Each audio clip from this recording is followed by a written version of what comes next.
If you're a recurring viewer of my channel, which most likely you're not, you'd know that God of War is tied with Attack on Titan for being my favorite entertainment franchise ever. As explained in my God of War 3 video, please go watch that, I essentially said that I've grown as a person alongside this franchise for the past 13 or 14 years.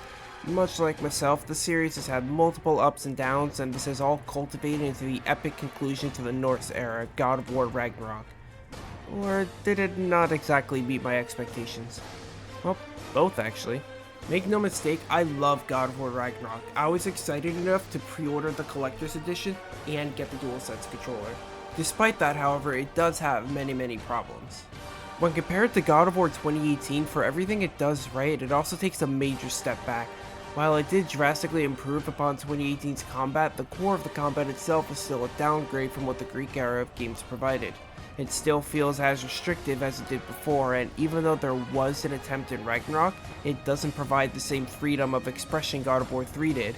And despite doing a fantastic job of ending Kratos' story, for now at least, it fails as the epic dramatic finale to the Norse Era that it was advertised to be.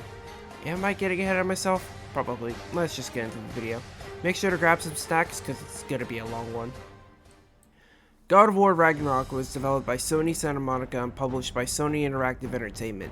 Santa Monica is currently only known for the God of War series, though Cory Barlog, who previously worked on 2 God of War games, is currently directing a new fantasy game alongside Santa Monica. I'm not going to explain what Sony is known for publishing, as you guys already know. Unlike the previous installment, God of War Ragnarok was directed by Eric Williams, who did work on every previous game in some capacity. This follows the series' tradition of having a new director with each game, Cory being the exception. Before the release of God of War 2018, Cory Barlog confirmed that it would not be Kratos' last game in the Norse environment, and this was confirmed in its secret ending.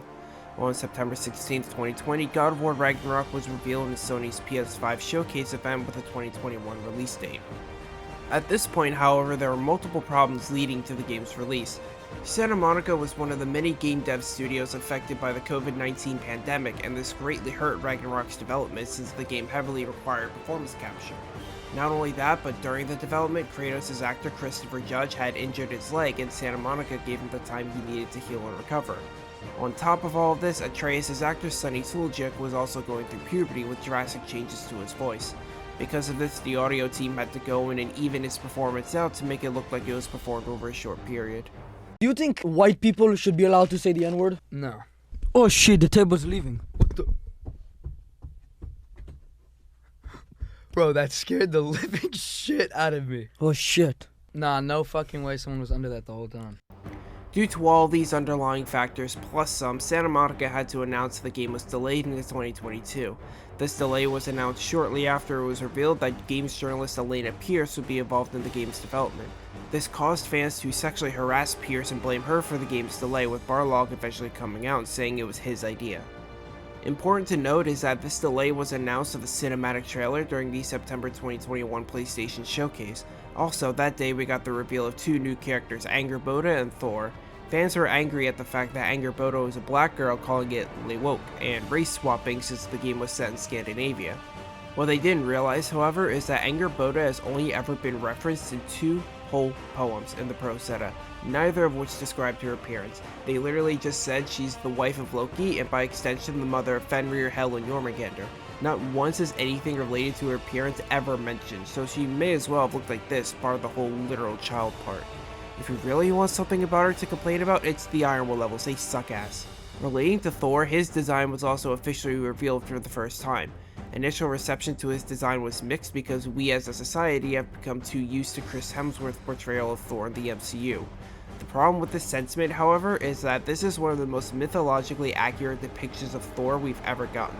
Without diving too deep into his story this early, he is realistically built like a strongman. There are actual strongmen out there who have the same body type as him. Like it or not, this is peak physical performance. Anyway, around June of 2022, there was a rumor circulating that Santa Monica would reveal the release date for God of War Ragnarok. However, they didn't and wouldn't announce it until Random Wednesday a few weeks later. Angry fans decided to, and I'm not joking, send explicit pictures to Santa Monica devs, hoping that would get them to reveal the release date. How deranged do you have to be to think sending a complete stranger a picture of your shrimp dick would make them think, After seeing this picture of a man's penis, I should definitely break the NDA by revealing the release date for a video game. What the actual hell is wrong with you guys? God of War Ragnarok eventually overcame these setbacks and was released on November 9th, 2022. The game debuted with a 10 out of 10 on IGN, 94 out of 100 on Metacritic, and 9 out of 10 on GameSpot. This makes Ragnarok tie with the original 2005 installment for the highest rated game in the series. Most critics agree that the game excels in every major field, improving upon the Formula 2018 set, including the story, exploration, and combat, and served as a fitting conclusion to the Norse series. However, the biggest criticism the game received was its excessive use of hints during puzzles. Some critics also believe the combat was a bit too similar to 2018. While this made it easy to start playing, this didn't give Ragnarok much of an identity on its own. Currently, God of War Ragnarok has only received 3 major post-launch updates. The first, on December 5th, 2022, added photo mode. The second, on April 5th, 2023, added a new Game Plus option, adding an increased level cap, the ability to skip cutscenes, and extra resources and accessories. The third, on December 12th, 2023, was a brand new free DLC expansion called God of War Ragnarok Valhalla, first announced at the Advertisement Awards 2023. This puts Kratos in the roguelite realm of Valhalla, accompanied only by Mimir, his weapons and skills. More on this in part 2, or part 3, depending on how beefy I make this one. God of War expansion. There he is. Holy shit! There he Wait, is it? Holy There shit! he is. It is! Oh my god! I think so. Oh, That no, looks damn, this completely is different. Are they Looks like a exploring this- like? Are they exploring like the corpse of Asgard? Maybe. Valhalla? I mean, based off of the thing, I would think Valhalla? Maybe. I Because thought we didn't Valhalla actually... wasn't Asgard. Holy shit, this might actually be Valhalla. When you die, you get back to the beginning. You try again. God of War Ragnarok. It is Valhalla! How'd it get there from Greece? Wait, Tuesday? Yeah, it's free on Oh my god, it's December free 12th? Oh, it's free on the PS4 Damn. version. Damn. Okay. Oh, I gotta boot up the PS4. I gotta again. clear the dust off of the PS4. Maybe I should actually play the game. God of War Ragnarok is currently only available on PlayStation 4 and 5, though a PC port has been heavily rumored for some time. The standard edition costs $60, with the cross-gen bundle costing $70.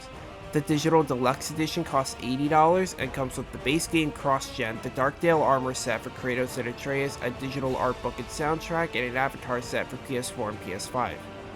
For this video, I'm going to be solely focusing on analyzing the main story, so I won't be going in depth on any side quests. I'll play them while gathering footage, obviously, but I won't analyze them here. Part 2 will be dedicated to the gameplay and Valhalla 2.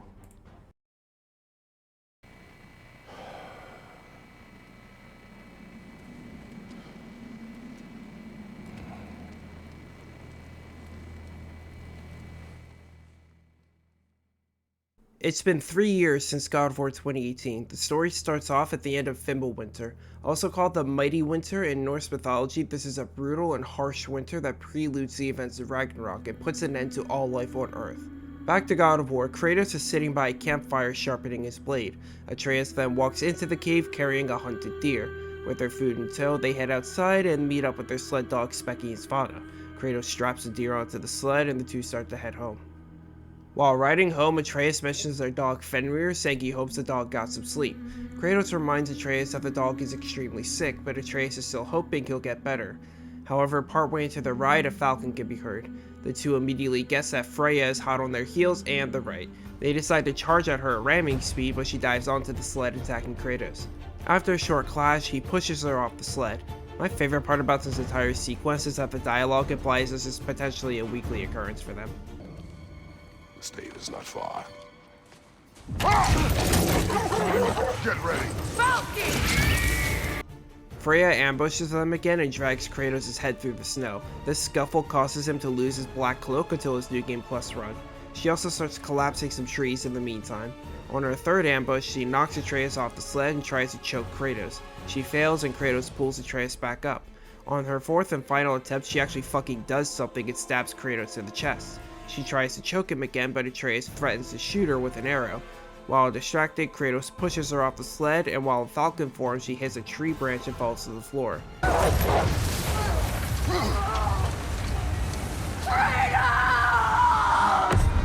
She tries to collapse the entire forest onto them, but they reach the protection state in time.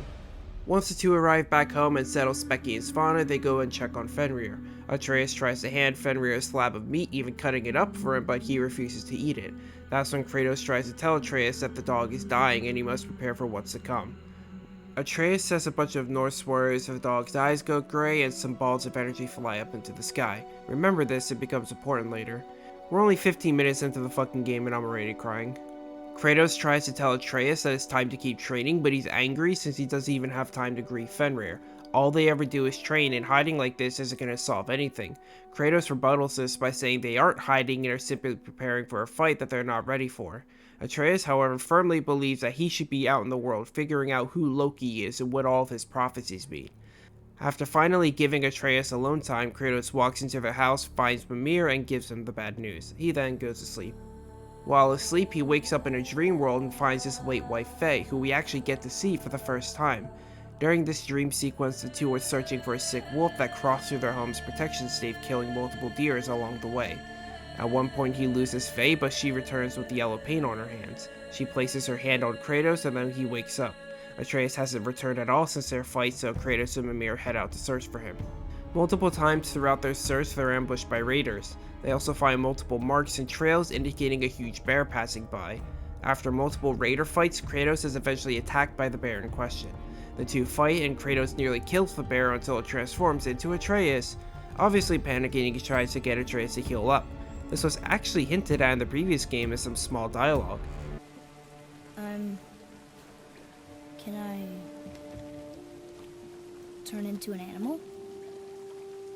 Can you turn into an animal? No. No, I do not think so. Not only that, but in Norse mythology, Loki is known for transforming into animals, and maybe getting a little too into the role. It's nice to see something with this level of build-up actually be brought to the table in this game. Atreus doesn't seem to remember anything from his time as a bear. He just remembers being angry, upset, and scared after burying Fenrir, getting chased by a bear, and chasing it back. Kratos tells him that he let his emotions overcome him, and that's why they keep training. Atreus brings back the conversation about there being someone out there who can help them figure out who Loki is supposed to be. Kratos, however, doesn't want to take any unnecessary risks considering what just happened. At one point, Kratos brings up the light balls he saw when Fenrir died, assuming Atreus cast a spell. He's obviously dumbfounded though. The two go to a tree and repair the protection stave until two bear cubs show up. They're the cubs of the mama bear Atreus killed. Once everyone returns home, they all try to sleep until a violent thunderstorm occurs. Kratos grabs his axe, swings the door open, and finds the god of thunder himself, Thor. This is actually a parallel to God of War 2018's end credit scene. In Norse mythology, Thor was the god of thunder. He was considered a great warrior, an enemy of the giants, and worshipped by mankind. He's commonly seen with his signature hammer Mjolnir, which has the ability to return to him like a boomerang. His biggest enemy is the giant Jormungandr. He failed to smash his skull at one point, and now the two are destined to kill each other at Ragnarök. He's also where the name Thursday came from, since he's commonly associated with the Roman god Jupiter, and his equivalent is Jove's Day. One of Thor's most interesting stories revolves around Mjolnir. Freya held the giant Thrym at ransom and forced him to steal Mjolnir. When Freya refused to give it back, Thor disguised himself as Freya and with assistance from Loki went to Jotunheim to retrieve Mjolnir. While there, Thrym was surprised to see his bride-to-be eating 9 whole entrees and 3 casks of meat. That just sounds like the average wedding dinner to me. Anyway, Thrym pulls back Freya's veil only to see her eyes look burning. Loki covers it up by saying she hasn't slept in days. Eventually, Thrym brought forth Mjolnir to be used in sanctifying their marriage until Thor laughs and grabs the hammer, using it to kill everyone in the room. Thor has had more of a background presence in God of War 2018. He was really only mentioned in passing during multiple conversations. However, Kratos killed his son Magni and Atreus killed his other son Modi. Also, as mentioned earlier, Thor shows up in a secret end credit scene. The two reluctantly let Thor inside and he prepares meat for them.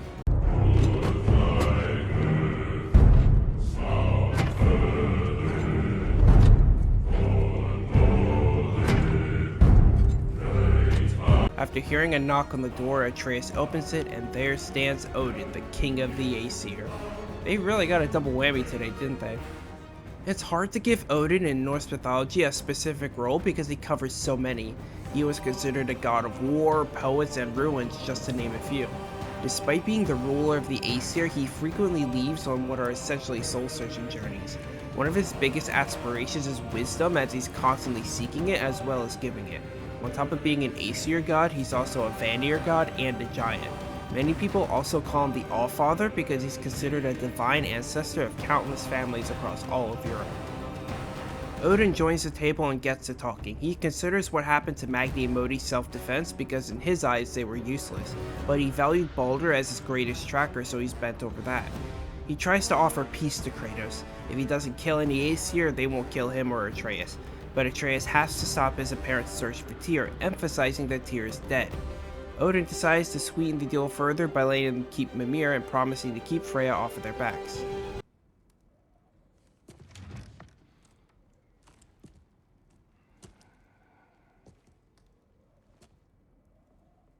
No. After Kratos denies the offer, Thor picks up Mjolnir and launches him into the sky. The two then fly to Tyr's temple and the fight starts. During the first phase, Kratos stabs Thor's stomach with the Leviathan axe. This is cool because this wound is actually permanent. It's a callback to God of War 2018. When Kratos and Atreus first meet Jormungandr, he swallows Kratos' axe and spits it back out to him, only now it's imbued with Aether poison, which is dangerous to Thor. The second phase of the fight takes place outside of the temple. After the second phase, there's an intermission that ends in Kratos pushing back Mjolnir. However,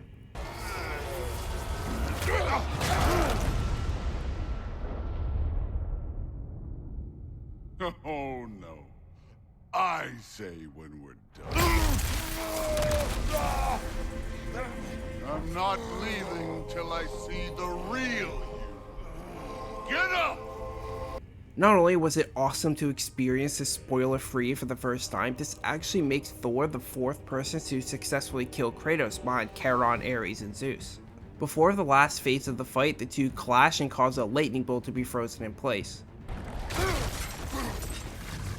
This feels familiar. What? Don't matter. If you're wondering, in Vanaheim there's a series of side quests that reveal that Faye originally fought Thor with the Leviathan axe as well and caused a similar lightning bolt to be created. After the fight, Thor starts choking Kratos, saying he's not his sons and Odin has plans for Atreus. Hearing this, Kratos lands a Falcon Punch on Thor, which is enough for him to seize the fight. Once the dust has settled, Brock and Sindri show up on the scene. While they help Kratos return home, Brock offers to let Kratos and Atreus stay in Sindri's house, since their place is now compromised. Once he arrives back home, Kratos asks Atreus what Odin told him. He says that Odin invited him to Asgard and that he declined the offer. Atreus also says that the reason why he was searching for Tyr was because he's capable of giving Atreus the answers he needs. He then leads Kratos to the old temple in the Wildwoods, but on the way there, the two get ambushed by a centaur named the Huntress. During this fight, she damages Kratos' guardian shield so he can't use it for the time being. Once at the temple, Atreus opens an old shrine depicting Skoll and Hadi's prophecy, and after touching it, a mysterious door opens. Opening the door leads the three into the shrine, where the truth about the prophecy is revealed. Odin captured the wolf giants because he believes they'll help him control the start of Ragnarok. However, the giants set Skoll and Hadi free and are now keeping them in Vanaheim. The two are chasing the sun and moon until the moon gets stolen, making Hadi very sad. Someone comes along and retrieves the moon, and then it blocks out the sun, causing a total eclipse. The wolves then chase an arrow and things return to normal. This shrine also depicts what looks like Tyr leading the armies against Odin at Ragnarok, so Atreus assumes he's still alive. Everyone exits the shrine, and Atreus shows a chart he created with the secret prophecies all over Midgard. He also saw an image in a shrine of Tyr imprisoned, with the phrase, "Black Smoke, Bleeding Earth."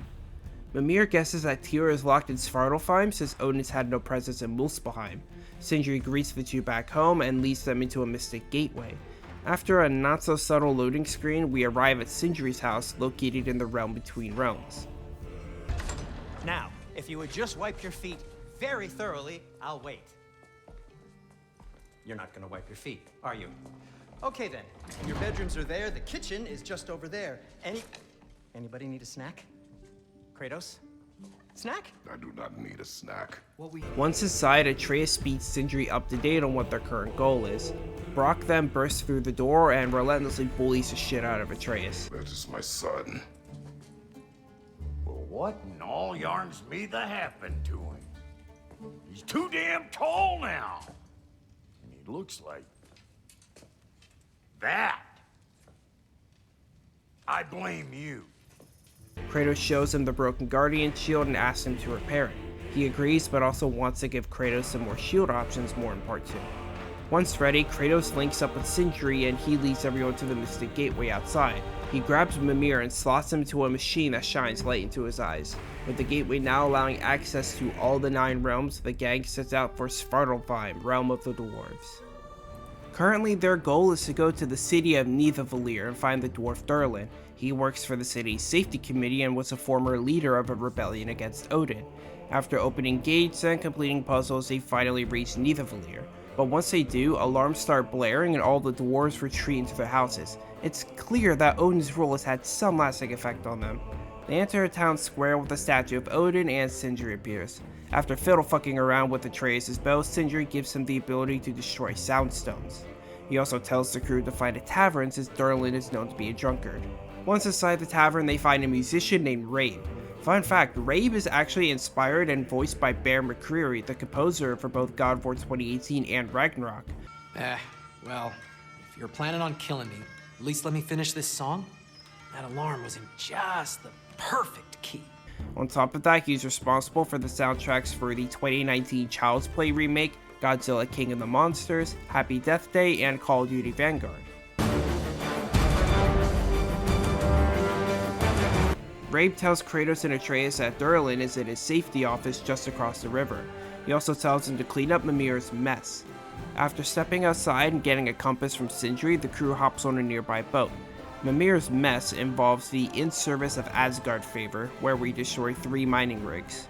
After completing it, we head to the safety office. They find Durlin, and Kratos tells them they're finding Tyr. When Kratos turns around, Durlin sees the Leviathan axe and assumes he killed Faye. Kratos tells him she was his wife, and then angrily tells Durlin she's dead. Durlin says he can't help them with their prisoner situation, but grabs a scroll and writes stuff down on it. He hands it to Atreus and says it's a fine, with charges for improper transport of a severed head, saying the Allfather's name in vain, and For fucking up my desk! After stepping outside and fighting some Grims, Atreus looks at the fine and realizes it's actually a set of directions to the mines. Then, after Kratos relives some trauma, the two hop on a nearby train and ride it to some cliffs. They 1v1 a Dreki, place a train cart back on the tracks, and ride the rest of the way to the mines. However, they're ambushed by Grims, the brake lever flies off, and the cart plummets, landing in the Yardsmita mines. Well, what in all yarns me that? Get up! Father! A troll?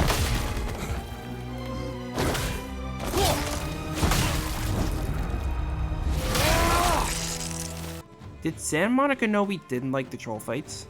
Mimir chastises Atreus for doing something as heinous as swearing, and everyone heads deeper into the mines. Kratos and Atreus ride Splash Mountain inside the mines. Oh, wait a minute. And while on a boat, Atreus says he wants to fight bad stuff alongside Tyr. Kratos is hesitant because in his eyes, the prophecies only tell one side of the whole story. Atreus believes Kratos has been angry with him the entire time they've been in Svartalfheim, and Kratos simply says, consider your intent. After some mindless puzzles and clearing a Draugr hole a bit too early, they find a huge door. Kratos is about to open it, but they're ambushed by Einherjar, undead soldiers of Odin. Once the fight is over, Kratos rips the door down and they find Tyr sitting on the floor. In Norse mythology, Tyr was the god of war and justice, being mainly responsible for creating formalities and treaties for wartime. His father was the giant Hymir.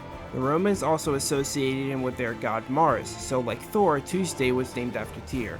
Tyr's most famous story is the binding of Fenrir. Fenrir was one of 3 children of Loki and Angerboda. The other 2 were the serpent Jormungandr and the death goddess Hel. All 3 of them had terrible prophecies foretold of them. Jormungandr was destined to kill Thor during Ragnarök, which would be caused by Hel's refusal to release Baldur from the underworld. Fenrir was destined to devour Odin during Ragnarök. As countermeasures, the gods threw Jormungandr into the seas of Midgard and Hel was relegated to the underworld. When the gods were covertly creating a trap for Fenrir, Tyr placed his arm in between its jaws. However, once Fenrir realized what was going on, it bit off Tyr's arm, giving Tyr the nickname the One-Armed God. Fun fact, the Valhalla DLC confirms that Garm was the one that bit Tyr's arm off instead of Fenrir, on account of Fenrir being Atreus' pet dog. Welcome back, my friends. Any questions as you go? I've one. We were told only those who had died could enter Valhalla. But I don't ever recall hearing when you died. A bit of a technicality, to be honest. It involved a workaround to regain the arm Garm bit off. Really only glancingly involved the underworld, but Valhalla seems to count it, I suppose. In the God of War series, Tyr was a pacifist who sought true peace. In order to achieve this, he ventured through all the different pantheons, receiving multiple relics during his travels. All of these relics were stored in his own temple that was created in Midgard, which also doubled as a way of fast travel between the 9 realms. He also wanted to broker peace between the Aesir and Jotnar. The Jotnar were scared of the Aesir, however they trusted Tyr enough to let him into Jotunheim. This ultimately backfired as Odin was purely there as part of his search for infinite knowledge. Ultimately, Odin correctly suspected Tyr of colluding with the giants and imprisoned him, leading the 9 realms to believe Odin killed him. Tyr believes he's delusional, well, more than he already would be, and after Kratos burns his new self, Tyr thinks he's come to kill him. Mimir tries to convince him, but he gets scared and runs away. During this escapade, Kratos is ambushed by Einherjar multiple times and eventually corners Tyr. Kratos grabs him and slams him onto the wall and tells him to master himself. Are you not a soldier? Are you not a leader of men? Master yourself! Atreus tells him that they are returning the favor for him helping the giants. Sufficiently motivated, Tyr gets up and follows him outside. Sometimes there's no shame in that, brother. We live in strange times. Everyone hears him talk. Atreus tells him that he was hoping Tyr would help them prepare for Ragnarök, but Tyr believes he was only free to start a war. Once everyone's outside, they're again ambushed by Grimms. After the fight, Tyr says he's rejected all violence to everyone's surprise. After everyone steps into this ferry, Tyr asks what everyone wants from him. If they want to fight, they should count him out. They tell him that they don't want war, just answers. Tyr then decides to help however he can. Kratos tells Tyr about him killing Magni, Modi, and Baldur, and Atreus tells him the giants are all dead.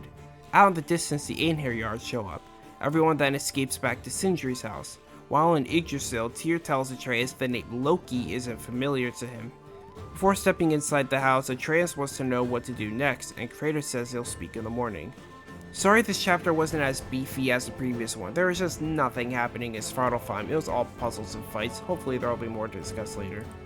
Kratos and Mimir enter their room, and Kratos is reminiscing on the past. He's worried about Atreus' safety and how his recklessness might affect it. Mimir warns him that being too overprotective will cause the two to drift apart, and also believes rescuing Tyr was a mistake considering how broken he is. We cut outside and see that Atreus was eavesdropping. Sindri then jump scares Atreus, and Atreus says he's going to Midgard. Sindri immediately realizes he wants to talk to Freya and tries to talk him out of it. Despite his efforts, Atreus won't listen, strongly believing they need her on their side. Sindri suggests seeing Jormungandr instead of Freya. Thus starts the first mission with the playable Atreus. The two sneak out of the house and travel to Midgard. Their goal is currently the Helheim Realm Tower. After breaking his wrists, Atreus brings up the whole spell casting thing from Fenrir's death, and also that he turned into a bear. It is soundstone, but the path's still blocked. And I don't see any more on this side. Let me guess. Hold on. Let me look around. Maybe I need a different angle. Ugh, you sound like a video game tutorial. Once we get through an egregious tutorial section, Sindri tells Atreus about the fight Kratos had with Thor earlier. After fighting some Draugr, Atreus and Sindri ride up the tower and Jormungandr is nowhere to be found. Atreus then calls out for the serpent and it emerges from some nearby rocks. The only useful information Atreus gets is about something called Ironwood, not even knowing what that is. Without repeating myself too much, in Norse mythology, Jormungandr was the middle child of Loki and Angrboda. While all three of them were just children, they had terrible prophecies related to Ragnarök foretold, so Odin discarded them. Jormungandr specifically was thrown into the lakes of Midgard, where he grew to encircle the entire realm and still bite his tail. During Ragnarök, Thor and Jormungandr kill each other. When opening this nearby door, Sindri accidentally slips that Freya is in the old Valkyrie Council, so that's Atreus' new destination. So after a lot of mindless Draugr fights and throwing a snowball at Sindri,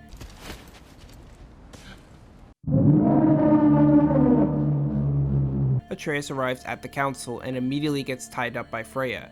He tells her that Kratos doesn't know he's here and she threatens to kill him.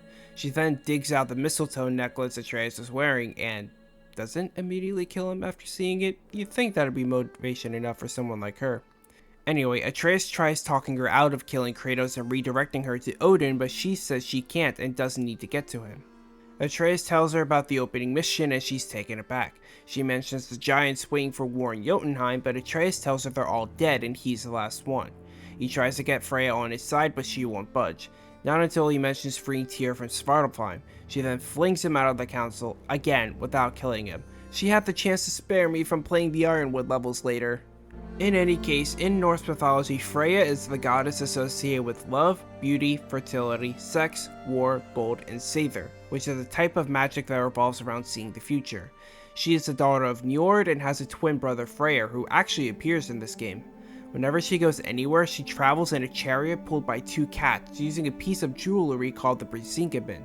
Freya found 4 dwarves outside of her house forcing the Brisingamen and tried to make trade offers in order to get it. The only trade they accepted was if Freya spent 1 night with each of them, so she did and eventually got it. Odin found out about the necklace and asked the god of mischief Loki to retrieve it. He had to turn into a fly and sneak into her house while she was asleep and turned into a flea and bit her so that she would wake up. After turning over in her bed, he stole the necklace. When Freya woke up and noticed the necklace was gone, she immediately realized Odin was somehow involved. He offered to give it back to her, but only if she cursed 2 kings to fight against each other for all of eternity. In God of War 2018, she served as an ally to Kratos and Atreus. She helped them revive Mimir's head after Kratos chopped it off, and she helped treat Atreus while he was sick. Freya! Open the door! We need your help! Woman, do you hear me? It is urgent! However, throughout the game we realize that she blessed her son Baldur with invulnerability to all threats, physical or magical, except for mistletoe. This came at the cost of Baldur never being able to feel anything again, causing him to resent Freya. During the final boss battle with Baldur, Freya commands the corpse of the giant Thamur to attack Kratos and Atreus. At the end of the battle, Kratos spares Baldur's life, but he goes after Freya. Kratos reacts to this by grabbing Baldur and snapping his neck, permanently severing their relationship with Freya. She then swears vengeance against Kratos. Atreus returns to Sindri and he realizes she stole his necklace. After getting ambushed by more Draugr and heading back home, Sindri confides in Atreus and tells him the secret, one he's kept from Brock for years. There was an incident at the forge that resulted in Brock's death. Sindri couldn't live with this, so he traveled to Alfheim and fought through the elves until getting to the Lake of Souls, using it to revive Brock. However, he only got 3 out of 4 of his soul bits, so he thinks he just got knocked out. The two enter the Mystic Gateway and sneak back home while trying to act normal. Atreus, where have you been? Pee? Everyone gathers around the table to eat, and I'm sorry, but how is Mimir gonna eat all that? Is he just gonna build up in his next stump? Anyway, Kratos brings Atreus up to speed on what their current plan is. Travel to, ironically enough, Alfheim and enter Groa's shrine. After the gang is done eating, Kratos and Atreus head outside. When they reach the Mystic Gateway, a talking squirrel shows up and steals and eats the rock Brock gave him earlier. This squirrel is Ratatoskr, the caretaker of the World Tree. Fun fact, Ratatoskr is voiced by Sung-Won Cho, who you might know from his internet persona ProZD. Apart from Ratatoskr, he's also voiced FL4K in Borderlands 3, hosts Sigiswald Goneril from Fire Emblem Warriors, and Mikey in Neon White. Excuse me, sir. Mind if I take a little peek at you? I promise I'll be brief. My goodness, what a strapping physique. Capable of an astounding variety of acts of violence, I imagine. Ah, yes. Amber resin. Delightfully nutty with a hint of squidding. No. Not one for gastronomic exploration, I see.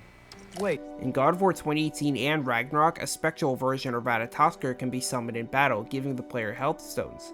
When Atreus asks him about it, he says that he split all of his emotions into these specters, and the one from 2018 in Ragnarok is specifically bitter. Speaking of, bitter, would you like to come out and see your friends?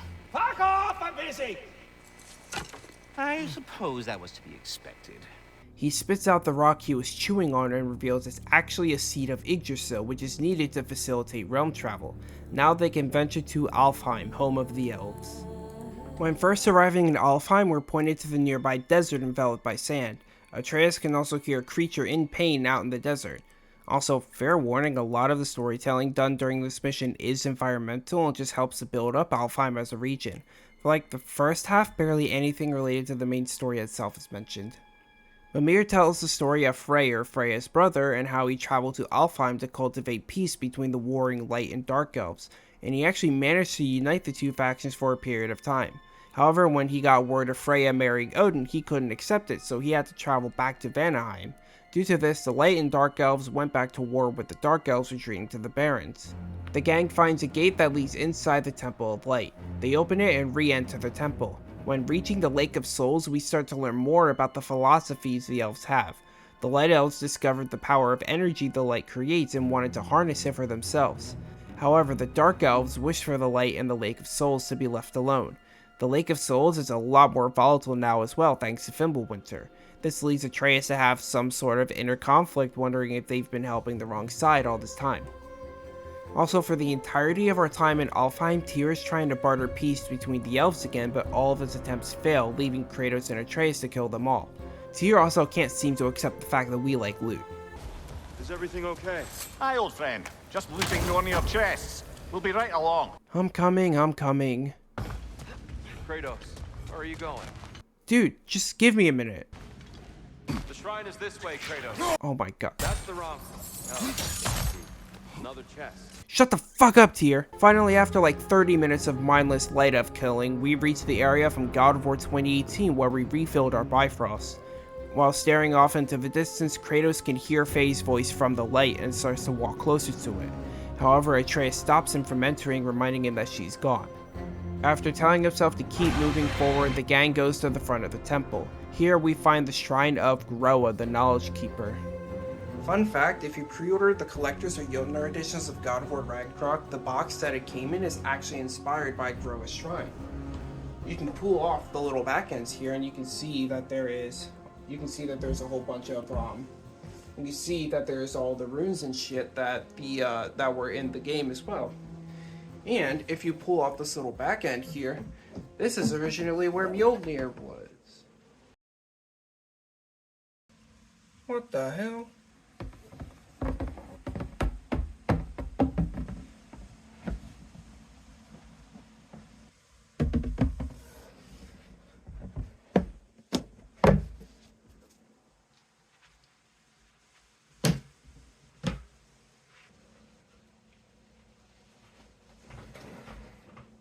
Don't remember that being there.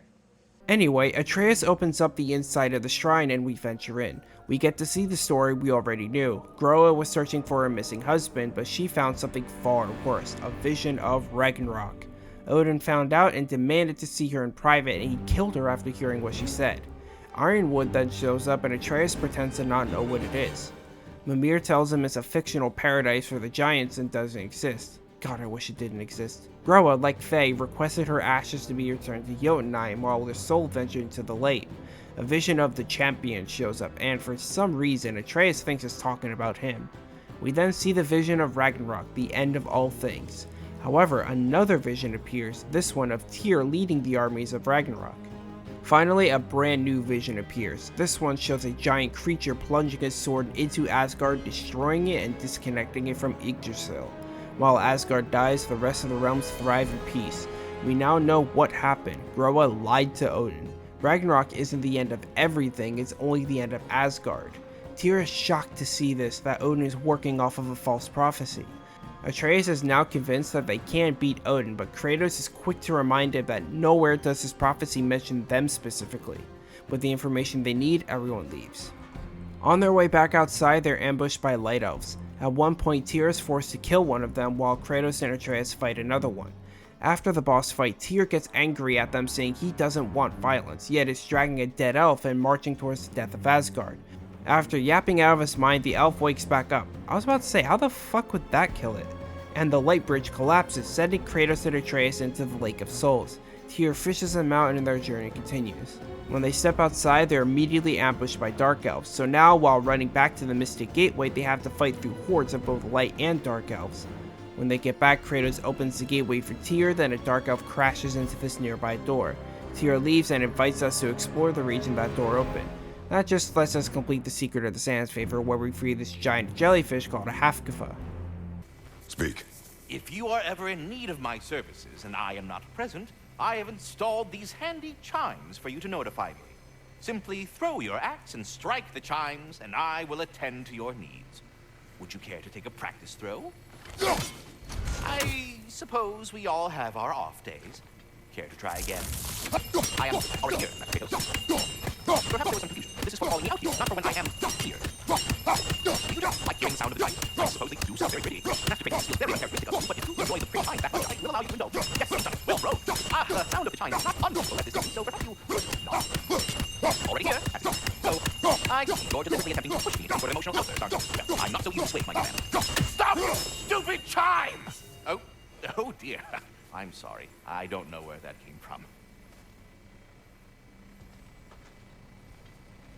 Everyone gathers around back home to eat. Tyr calls Atreus a champion, which ticks off Kratos, who says it's a word that clouds his judgment. Atreus asks him what the entire past game meant to him if he thinks that. His response is that he doesn't believe Faye wanted him to take big risks like this. Atreus still wonders what him being Loki really means, and this really ticks off Kratos. He storms off into his room and Sindri jump scares him. He doesn't understand why all of this stuff would be appearing on the prophecies if, according to Kratos, none of it is real.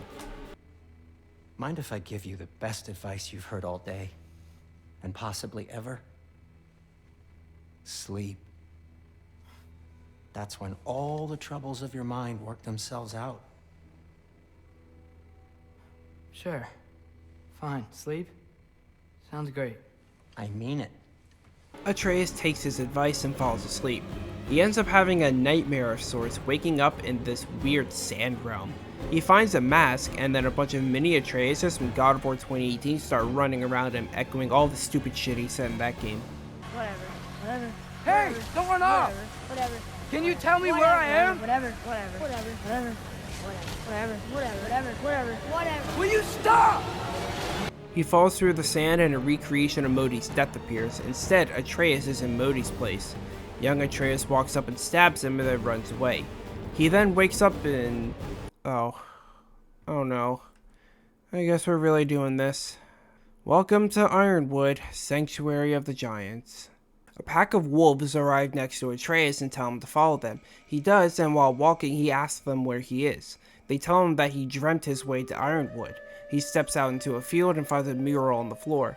This mural depicts him pulling a knife out on some random painter. This prophecy would become true 5 seconds later. Meet Angerboda.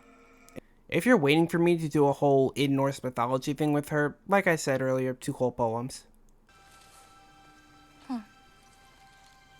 You look weirder than I imagined. Oh. After making fun of his appearance, she leads him deeper into the forest. She says the sand dreamscape that Atreus was in earlier is actually called the Udengard, and that the giants only said Ironwood wasn't real just to ward off Odin. She also says that she spent her entire life foraging and painting and that her destiny is to tell Atreus his. It's usually not so lively around here. Guess I'm just lucky. Nah, you're just Loki.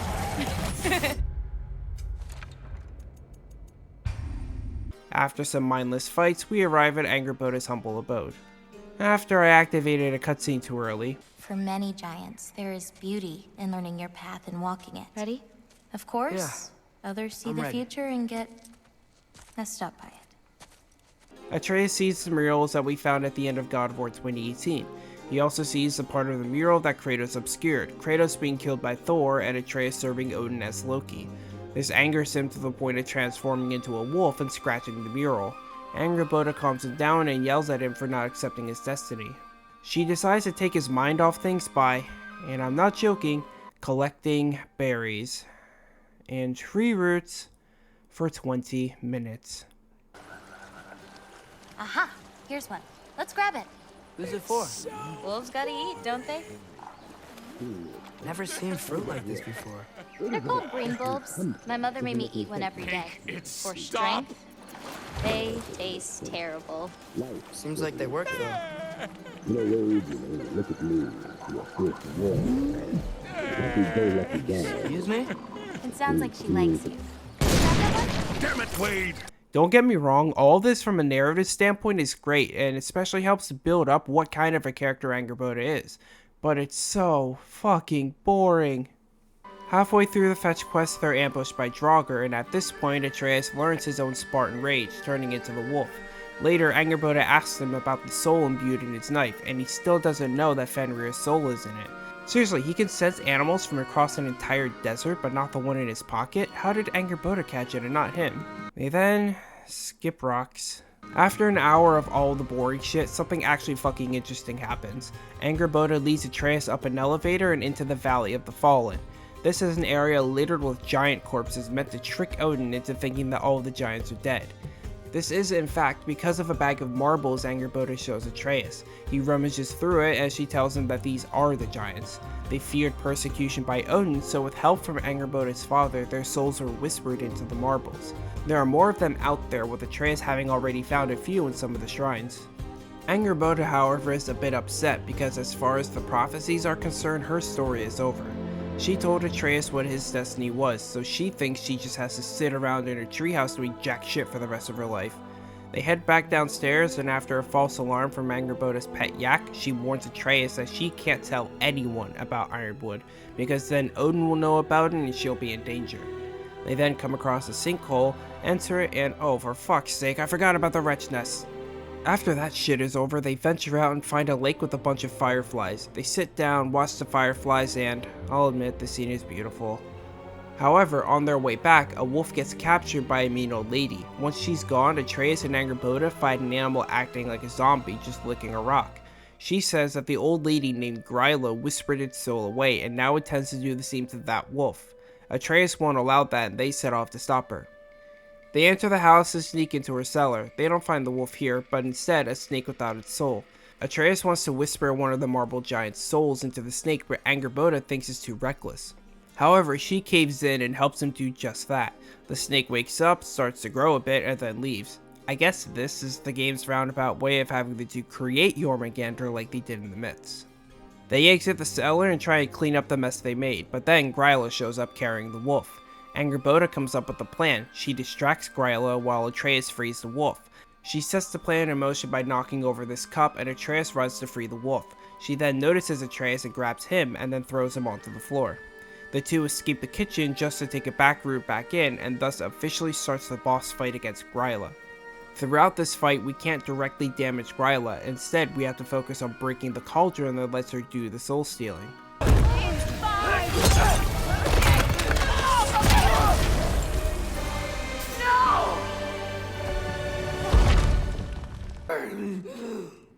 I should have thrown you to the wolves right after I pulled you out of your mother.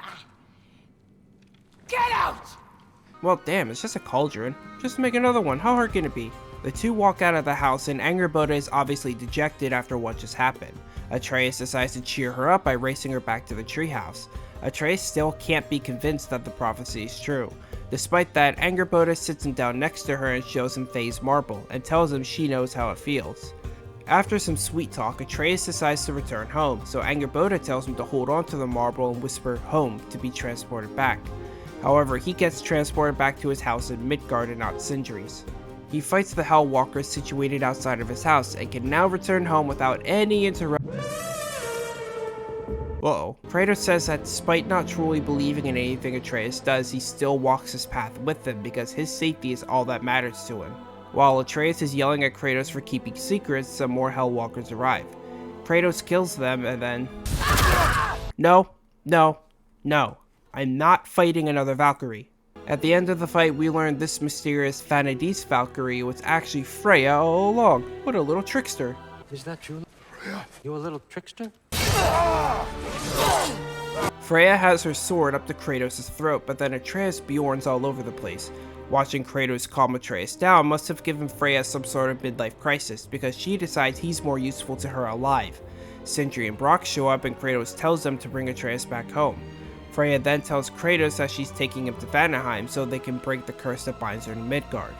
Brock also invites himself to the group. Now we set off for Vanaheim, home of the stupid poison planet. Now we set off for Vanaheim, home of the Vanir. When everyone first arrives, Mimir starts blasting Freya for misplacing her anger on Kratos, and she says everyone here is to blame. Soon enough, the curse starts to take full effect on Freya, so she turns into a falcon to override it. Hey, how's about a riddle to take your mind off? What runs with no legs? Easy, a nose. You'll have to try harder than that, Brock. Just you wait, smart guy. Later on, Brock mentions Freya's wedding with Odin and brings up Freyr, which pisses her off. He tells her that he knows how bad it can get between siblings, with him and Sindri being a prime example of that. Despite the problems they had, they ended up back together, and despite not saying it directly, hopes Freya and Freyr can make up too. Kratos climbs up a small cliff, and then Brock gets hog-tied by a trap and dragged away. Kratos steps inside the camp that Brock was dragged into, and outsteps Freyr himself. He mistakes Kratos for being a servant of Odin. Mimir being here doesn't really help his case. After this escalates enough, Freya appears and calms everyone down. Brock gets freed, Mimir sits next to Freyr, and Kratos and Freya set off. As soon as they step out, Kratos tells Freya the story of his younger brother Deimos. When we were boys, he was taken by two gods obsessed with prophecy. The gods of my homeland seldom left survivors, so by the time I learned he had lived, it was too late for amends. His anger poisoned him against me, but I never stopped loving my brother. Freya ignores him and assumes he's taking Freyr's side. Later on, Freya assumes he's trying to play on her sympathies even though he isn't. She then rants about how everyone is trying to comfort her, but nobody knows how it feels to lose a child. Guess she hasn't heard about Calliope. Her name was Calliope. In the service of a cruel god, I was tricked into destroying a village. They've built this temple to offer prayers to Athena! This entire village stands as an affront to Lord Ares! Burn this village! Burn it to the ground! Not knowing my own wife and child were there until their blood stained my hands. I swore revenge. I paid back their blood 1,000 times and burned Olympus to the ground. Yet, the guilt remained. Kratos' point with this speech is that if Freya kills him, the guilt won't go away and she still won't find peace. We arrive in her village's town square and have to clear out Einherjar. Freya tries to warn Kratos that defying prophecy isn't a good idea, bringing up her experience with the Norns. Kratos also brings up the prophecies he and Atreus discovered, and Freya is confused. However, Kratos doesn't want to have Atreus involved in this prophecy as it'll lead to war. Freya still tries to warn him against fighting prophecy. We fight one of Odin's captains, and after some tedious puzzles, we reach Freya's old home. Inside her home, we see a bunch of roots tangled up in each other. When Freya starts to cut the roots, Nidhogg appears, and thus starts another boss fight. Kratos pulls Nidhogg out of the realm to its camp again, and after Freya's done backseat gaming, she frees the Vanaheim roots and joins the fight. Dude, okay, alright. Freya, you need to shut the f up. Oh my god, you were just like the worst parts of Twitch chat all in one. At the tail end of this long fight, Nidhogg tries to retreat back into the realm tear, but Kratos chains it in place and Freya severs its head off. In Norse mythology, Nidhoggur is one of the many dragons that lives under Yggdrasil and gnaws at its tree roots. Unlike its portrayal in God of War Ragnarok, it actually intends to hurt the world tree and plunge the 9 realms back into chaos. In the Norse poem Inside of the Seeress, Nidhoggur escapes from under Yggdrasil during Ragnarok and aids the giants. The same poem does mention Nidhoggur presiding over a section of the underworld where adulterers and murderers reside, but experts believe it's a translation error brought about by Christian influence. Freya runs back to the tree roots and rips them all apart, freeing herself from the binding spell Odin cast. While reveling in this freedom, Kratos gets ready for the chance that she kills him. And I'm just going to play the scene in its entirety. Skip to the timestamp on screen if you want to skip it. To be honest, I don't think I can do either. There's still a part of me that is so angry. And it'll always be. It'll always be angry. But no. You are not the one who needs to die. I do see that. Look. Everything that's happened between us. You need to explain. Not to me. Not for that.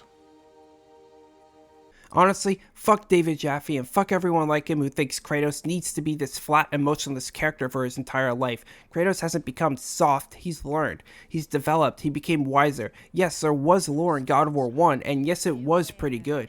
But to completely disregard all of the heartfelt and badass moments this character went through in both Norse games, what, because he isn't making his father proud by raw-dogging every woman in his peripheral vision? Fuck that. All of the God of War games are fantastic, and I'm as much of a Greek-era elitist as the next guy, but the Norse games helped develop Kratos into the best video game protagonist of all time, and evolve him past the simple archetype he ended up becoming in Greek. Sorry about that. I just got really angry after hearing him say that. Anyway, the two return back to Freya's camp, and on the way, Freya tries to prepare herself for their encounter. On the way back, Skull and Heidi chase the moon, bringing back the daylight, much to Freya's surprise. They arrive back at Freya's camp, and he's bewildered at the sight of her after so long. He wants her to return to being Queen of the Vanir and rebuilding the realm. However, she doesn't want to, as she only just regained her freedom and wants to explore more. Freyr believes she thinks little of them, but Freya recalls that they turned her back on her. She starts yelling at him because he appears to not take anything seriously. He questions her, asking how she expected him to react after everything the Aesir put him through, and she wanted him to have her back. She wanted him to come find her no matter what. However, Freyr retorts by revealing that he thought she was dead the entire time, so he spent the past several years mourning and reflecting on himself. She still doesn't want to bind herself to one more realm when she just got her freedom back, so she's still intent on leaving. But then Brock arrives to break the tension and... Come on, you two.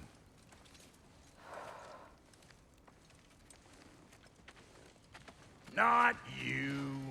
Got a few things to square with you. Second is that sigil magic I smell on your bow. What the fuck? About 4 weeks after I recorded this mission, I replayed it on my Give Me God of War save, and the same glitch happened. Later, I was watching Dante Ravioli's video. I tried beating God of War Ragnarok using Oli Boy Part 2, and the same thing happened. Come on, you two. Not you. Huh? Excuse me? I had no idea what just happened, and it seemed like I was the only one who saw that. I think I was starting to go senile. Well, moving on from that. Is this just a common glitch that'll never get patched? Anyway, Brock and Mimir also invite Freya to our cozy little Yggdrasil house, especially since Tyr is there. Okay, I also want to lightly elaborate on the favor Freya's missing piece because it's a good quest that also ties into one of the main motifs throughout this game. Kratos and Freya open a gate that leads to the site of her wedding with Odin. In order to access the main hall, they need to find two objects that represent Freya and Odin's marriage and destroy them. They do and enter the main hall where a sword is embedded in stone. This was a symbol of the union between the two. She tries to pull the sword out but has a hard time doing so. She eventually realizes that some ties to Asgard cannot be broken like Baldur and the Valkyries. She embraces this side of her and finally pulls the sword out, using it to forge a new legacy. I like this quest because again it's directly connected to one important motif in this game and even God of War 2018 to an extent. The hardest battles are fought within. Freya has had to constantly battle her ties to Asgard and Odin. Kratos has had to fight against the ghost of Sparta in an effort to set a better example for his son and stop him from taking the same path he did. Atreus has been suffering multiple conflicts between his godhood and his gianthood and having to live up to a prophecy he knows nothing about. It doesn't really matter if you can defeat the god of thunder or the king of the Aesir or the dragon of the mountain, if you don't have the strength to overcome yourself in the first place. Alright, let's get the fuck out of here. The gang returns home, and while Freya is conversing with Tyr, Kratos confronts Atreus. Kratos accuses him of going to Asgard, which tips him off. He wonders why it's fine if Kratos and Faye kept secrets, but Kratos redirects the conversation towards him. Atreus says that if he does go to Asgard, it would be for a good reason, but Mimir and Freya think otherwise. Once everyone starts turning on him, he reaches his boiling point and Bjorns his way out of the house.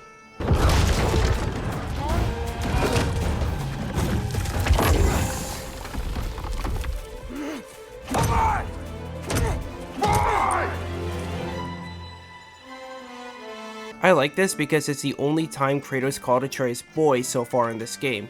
It was a big meme because that was pretty much all he called him in God of War 2018, but they sort of turned that meme into something with narrative relevance here. Additionally, this scene is a lot funnier with the young Kratos appearance equipped. Atreus escapes into Midgard. With seemingly nowhere else to go, he happens upon Charlie, Freya's old turtle house. Now freezing, Atreus is determined to warm it up by climbing into it and starting a fire. Charlie wants him to stay, but he can't. While resting, one of Odin's ravens pops by the window. Atreus then decides to finally go to Asgard, home of the Aesir. He ends up in some grasslands with a huge fuck-off wall in the distance. He fights more and more enemies and eventually finds a village full of Midgardians. One of them, Skilder, greets Atreus and tells him this was a village Odin saved from an event called the Desolation. Atreus wants to climb over the wall, but Skilder warns him that it's obviously a bad idea. However, Atreus commits to it. Oh, I wasn't gonna climb with you. I may owe Odin my life, but I don't owe him my death. He spends an arduous amount of time climbing the wall and fighting wisps and wights until he finally reaches the top. Once he gets to the top, a man grabs his hand. He sure seems like a nice guy. Think you could pull me up, or... No, I don't think I will. I think maybe I'll drop you. No. Oh, I guess he's not a nice guy. After Atreus tells him he's the Loki of the Jotnar and a guest of Odin, he reluctantly pulls him over the wall and takes him down to Asgard. We learn this man is Heimdall, Watchman of the Aesir. In Norse mythology, Heimdall was again the Watchman of the Aesir and the guardian of Asgard. Odin was his father, and he had 9 mothers, maidens who were all sisters. He rides a horse named Gulltoppr and wields a sword called Hofund. He lived at a palace named Himinbjorg, which stood near the Rainbow Bridge that connected Asgard and Midgard. He also had very acute senses, being able to see over 100 miles away no matter the time of day, and hear even the blades of grass dancing in the wind. His most notable trait, however, is that he possesses a horn Gjallarhorn. This is a horn that, when blown, can be heard across all the 9 realms. Heimdall would be the first person to notice the realm's armies approaching Asgard, and use Gjallarhorn to alert Asgard and start Ragnarök. While riding a platform down to Asgard, Heimdall reads Atreus and comes to the conclusion that he's here to hurt everyone and metaphorically burn the city to the ground. He gets up on Gulltoppr, wait, that's not a horse, and takes Atreus through the city over to the Great Lodge. During this little trip, Atreus brings up the story of Hrimthur building this wall, and Heimdall dismisses it as revisionist history. When they arrive at the lodge, Heimdall kicks Atreus off of Gulltoppr and sends Einherjar troops towards him. He beats them, and then Heimdall joins the fight. During this fight, Heimdall deflects all of Atreus' attacks and eventually beats him to the ground. Heimdall closes in to finish the job, but then our buddy Thor intervenes. Really? And how do you intend to stop me? Look into my eyes. You tell me.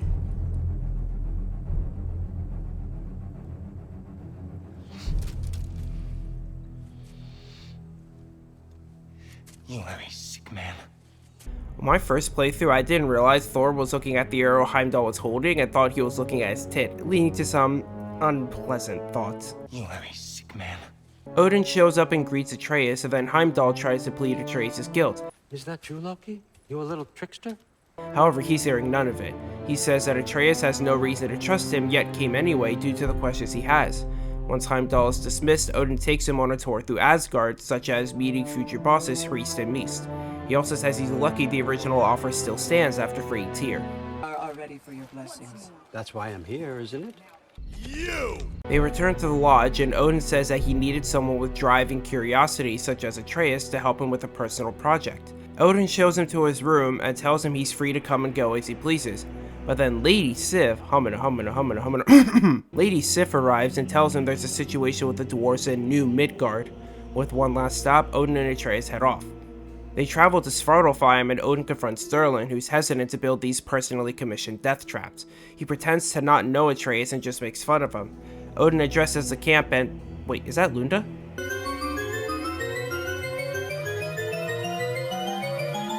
He tells the camp off and the two leave.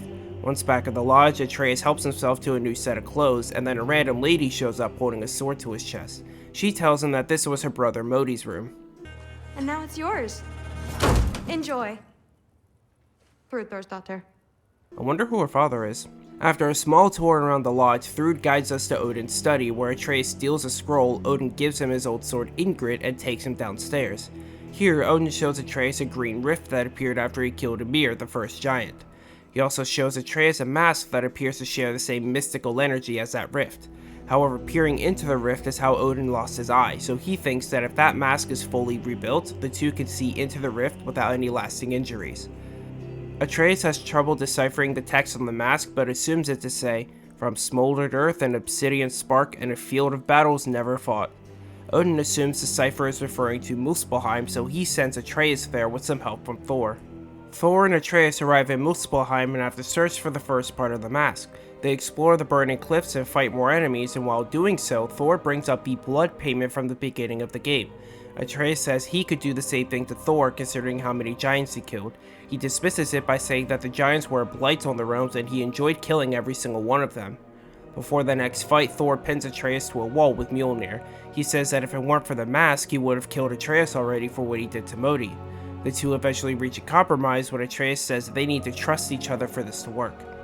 Oh yeah, before this little spat, Atreus mentioned the Trials of Muspelheim from God of War 2018. As the mission progresses, Atreus will try to convince Thor to attempt the trials as a way to distract him. Eventually, Thor gives in and flies his way to the trials. Atreus uses this as an opportunity to find Surtur's shrine and learn what the hidden prophecy there is. When he reaches the shrine, Angrboda appears and says she's there to find Surtur's marble. Atreus also tells her what he's doing in Muspelheim with the mask, and she thinks it's him following his prophecy. She finds Surtur's marble, but there's no soul in it, meaning he's alive somewhere. We also learn the hidden prophecy. Surtur encounters another giant named Sinmara, and the two fight each other. However, they later team up to fight another force and end up loving each other. Their fun little sexy time ends up causing them to join together and create the monster Ragnarök. With the vision finished, Angrboda decides to stay back in the shrine and Atreus heads back to the arena where Thor returns. After clearing another fight and putting up with Thor's relentless bullying, we reach the area where the mask piece should be. Atreus fishes it out of the lava and the two head back to Asgard. Don't try to play me again. You're an okay kid. But you're still a giant and I'll revel in killing you too. This little exchange tells me that Thor knew Atreus was trying to distract him, which I like because it tells me that Thor is smarter than he lets on. But did he know why Atreus was distracting him, or did he think it was just to leave for a little bit? Atreus tells Odin about the mask, and he tells him that he learned a lot from Thor, which leads to Thor being the one that gets bullied. He also decides to give Odin back the scroll he stole and tells him that this plan is going to need to hinge on trust. Odin promises that if Atreus rebuilds the mask, he will reveal everything he's looking for in that rift. Atreus returns to his room, ponders the mask, and then sets his knife down. We then cut back to Kratos picking his knife up. Side note, I thought this was a very clever way to show the transitions between the two characters while also maintaining the one-shot camera. Great work, Santa Monica. Kratos has an idea, that being to locate the Norns. He asks Freya where to search, and she says they're in Midgard. However, she believes that Atreus really is in Asgard, they should be raising an army to get him back. Tyr arrives and provides his worthless counsel as always, and Kratos rightfully tells him off. He also says that while he doesn't want war, he'll do anything to get Atreus back. With seemingly no other option, we set off to Midgard to find the Norns. Kratos, Freya, and Mimir return to Midgard, grab Speki and Svanna, and head off to the Lake of Nine. On our way there, Kratos reveals to Freya that Faye predicted the entirety of God of War 2018, as well as leaving Kratos' death prophecy on the mural. You've never struck me as someone who fears death. That's not a problem, is it? No. Death can have me when it earns me. After dropping the hardest line in the game, the gang arrives in the Lake of Nine, and the wolves track the scent of the Norns to the king's grave. The path forward is sealed with magic, but picking up a hilt that becomes important in the post-game breaks it. Freya dispels a wall covered by Nornir magic, but it's revealed to be a dead end. Back on the sled, Freya explains how the domain of the Norns works. It's where the imaginary becomes real, and they constantly attack your mind in an effort to dissuade you from pursuing them further. They reach the second area only to find yet another dead end. Now they end up back on the sled. Mimir asks Kratos to recite the story of him fighting the Sisters of Fate in God of War 2. He tells him that the Fates have the power to control time itself and rewrite history, so Kratos killed them and used their power against Zeus. Freya says nobody in the Nine Realms, let alone the Norns, have power like that. They climb up this mountain, get attacked by some raiders, and find an actual entrance to the Norns' domain. Immediately when they enter, their senses start to become overwhelmed by an itching sound. Shortly after, one of the Norns, Verithandi, mocks Kratos. Kratos, Ghost of Sparta, Bane of Olympus, Destroyer of Fate, Cruel Striker. bringer of war, weapon of the gods, turned against his creators. He chases a redemption he knows he can never deserve. He cannot change. After that, we head outside, fight some dark elves, and Verthandi returns to mock Freya and Mimir. Freya of the Vanir, master of magics, queen of the Valkyries, witch of the woods, Frigg of Asgard, destroyer of all she would hope to protect. Mimir of the Aesir, Here we go. counselor to kings, merry wanderer of the woods, Robin of the good fellows. Let me guess. I'm a long-winded know-it-all and I cannot change? See? You forgot smartest man alive. Once that's all said and done, we fight a frost phantom and then continue on. There's that itchy sound again. Normally I don't mind ladies whispering in my ear, but this is positively irksome. Anyone ever tell you that you babble when you're terrified? Terrified? I'll have you know I'm at the very most deeply apprehensive. And breaking tension with humor is the sacred duty of a traveling companion. How very dare you? Babbling. Kratos opens a frozen door with this chisel and we enter a dreamscape. Here, a projection of Baldur and an evil version of Freya appear to taunt the real Freya. During this, Baldur will repeat some lines he said in God of War 2018 in an effort to torment Freya. After some time, evil Freya snaps Baldur's neck, and after a flash, we return to Mimir stuck in the tree. Kratos tries to free Mimir, but then a projection of Sigrun taunts him. She screams at him for serving Odin without trying to stop him up until it was too late. Mimir tries to plead and say that his love for Sigrun is what turned him against Odin, but she ambushes Kratos, resulting in him killing her. He tries to free Mimir, but then he gets pulled into the tree, and Kratos gets flashed to the Great Lodge. A projection of Atreus runs into the lodge and Odin's voice mocks him. Fake Atreus calls Kratos a liar and a monster and mocks him for killing his Greek family. Kratos tries to run to the door but gets flashed again. With this, the illusions are over. Outside, they find a Kelpie, a mystical water horse, and use it to travel directly to the Norns. Once inside, Verthandi narrates their entrance and Earth believes Kratos really wants to know his personal ending. The ghost of Sparta furrows his brow menacingly. He resists the urge to grunt. Oh, he fails. Earth calls the gang foolish for thinking that knowing their endings will give them the power to rewrite them. She says there's no grand design in this world, just their own choices, but the fact that it's so predictable to them makes them seem omnipresent. Earth mocks Kratos, then tells him that Heimdall is planning on killing Atreus and Asgard, and that Kratos will kill him as usual, leading to Ragnarok. With this, the group storms off and leaves. In Norse mythology, the Norns are creatures who create and control fate. Unlike their depictions here, they're actually some of the most powerful beings in the myths, to the extent of the gods fearing them. There are multiple depictions of the Norns, but Ragnarok seems to take inspiration from the Voluspa, where there's 3 of them. Their names all mean different things. Earth means the past, Verthandi means the present, and Skuld means the future. They live in a well that resides under Yggdrasil. There's no evidence to point towards the Norns ever being worshipped, however, since the Norse Vikings believed that fate wasn't something you could change, you can only change how you approach it. That's actually one of the main themes in God of War Ragnarok, funnily enough. When the gang returns outside, they see a noose Odin hanged himself with during his search for infinite wisdom. Freya decides to take it, thinking it can be of use to them. On their way back, Mimir is worried since there's no real way they can kill Heimdall, he'll have seen it coming. Despite this, Kratos is still determined to do what it takes to protect Atreus. With what little information they have, they decide to return home. Back at the house, Kratos tells Brock and Sindri about their current plan. Brock says the best way to beat him is to overpopulate his senses, so he tells Sindri to fetch the legendary Draupnir ring, a ring capable of duplicating itself an infinite amount of times. Sindri takes an elevator to the basement where there are a shit ton of Draupnirs and fetches the ring. Once back upstairs, Sindri says he'll need to go back to Svartalfheim to get the rest of the materials needed and meet the Lady of the Forge.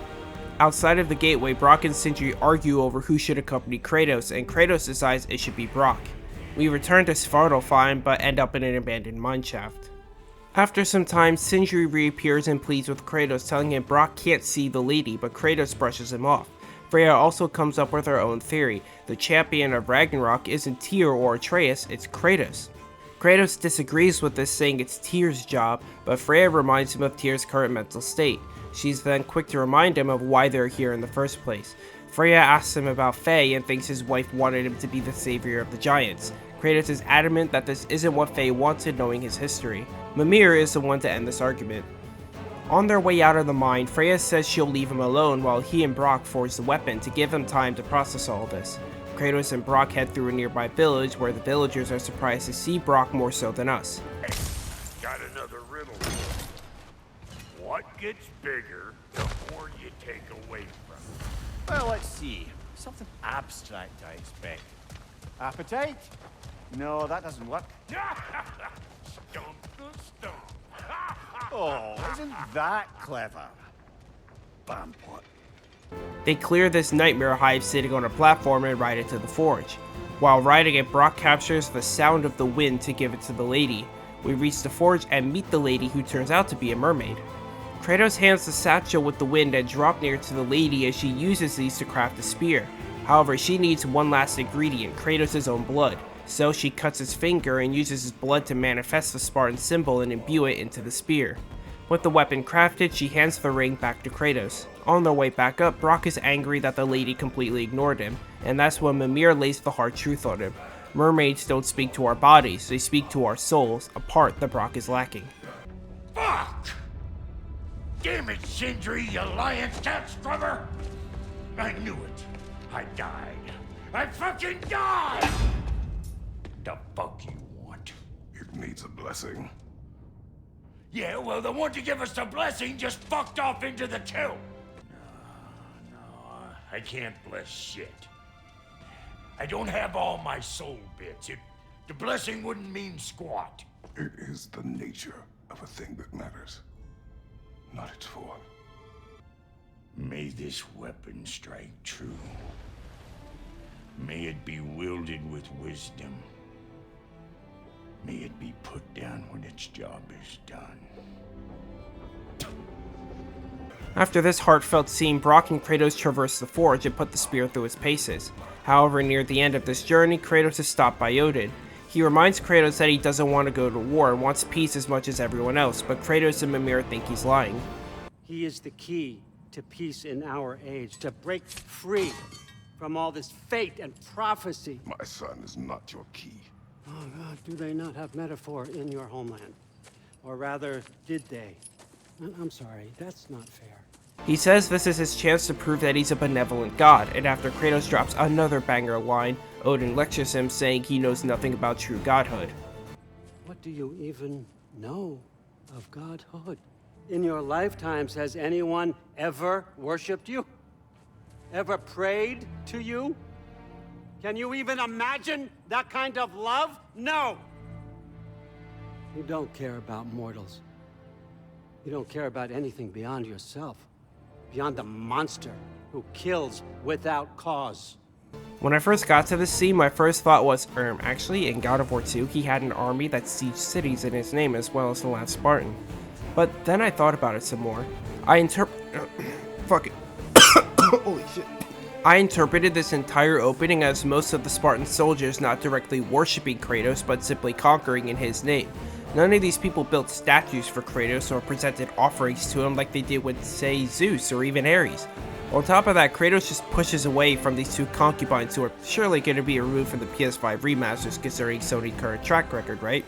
Yes, Kratos does care about Sparta. I mean, look at how he responded after the last Spartan told him Sparta was dead and buried. Zeus! Is this how you face me, coward?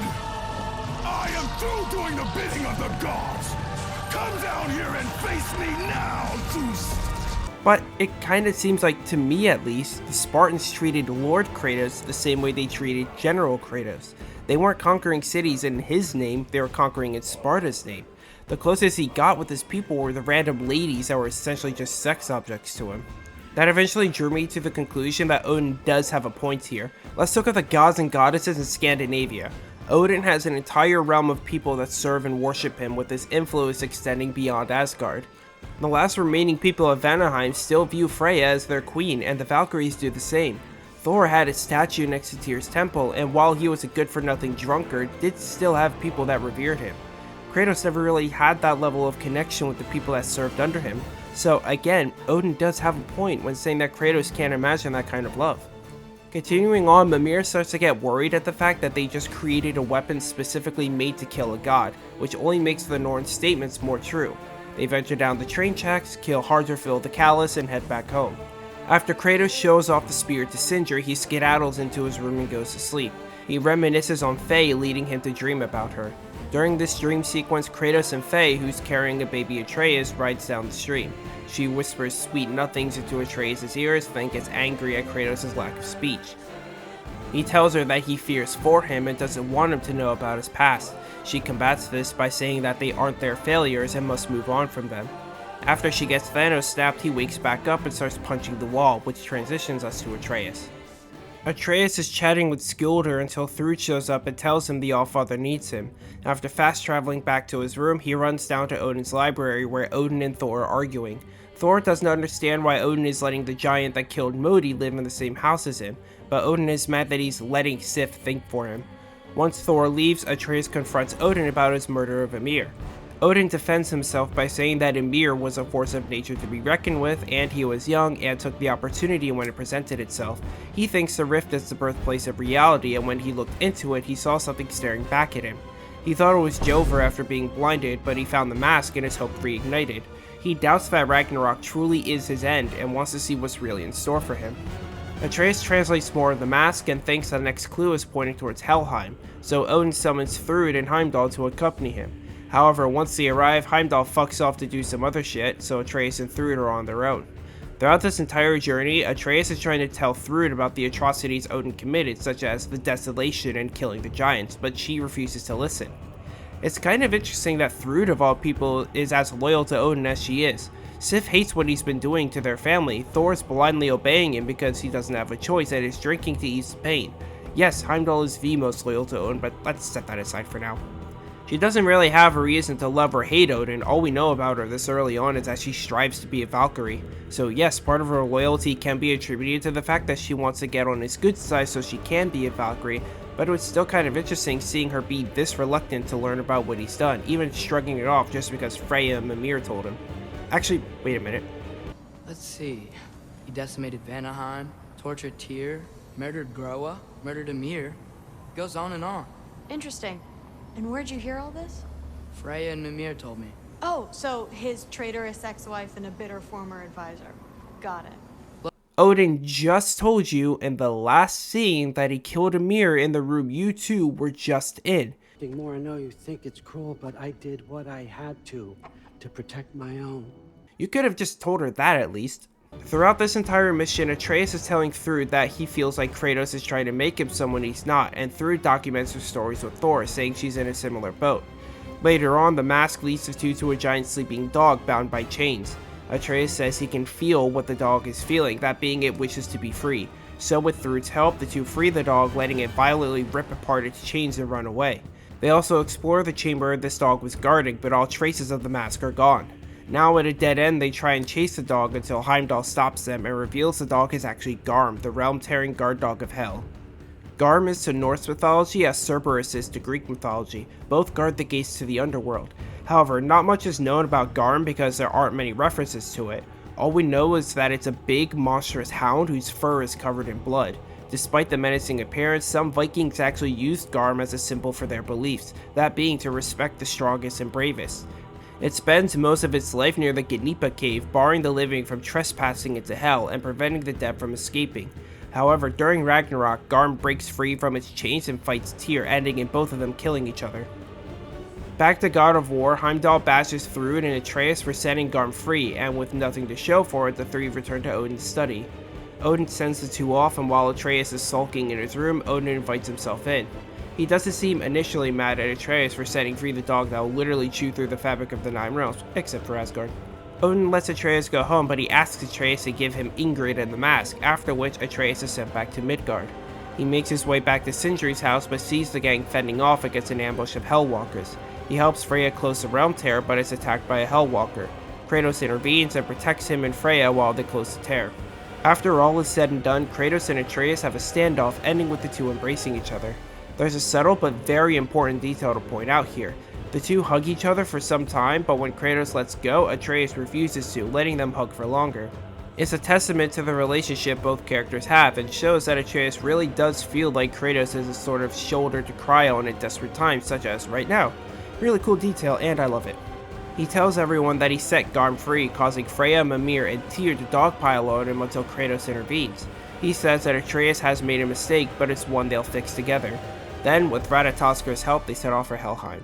When the two arrive, Kratos is asking Atreus about what he's doing with Odin, like assuming it was Odin's idea to free Garm. He says, ooh. He says that Odin can't be trusted, but Atreus says this is all complicated. He turns the question around to Kratos by asking about the Draupnir spear. He's also adamant that he's not going back to Odin. After clearing one of Garm's realm tears, Atreus tells Kratos more about what Odin's plan is, all this stuff revolving around the mask. Later, after climbing up a wall, they come face to face with Garm. Atreus tries to tame it, but it runs off. After a lot of fighting and climbing, they reach Garm again. Atreus comes up with a game plan to distract it while Kratos chains it down. This ends horribly, to say the least. Kratos thinks Atreus' wolf transformation was another one of Odin's teachings and says they'll do things his way.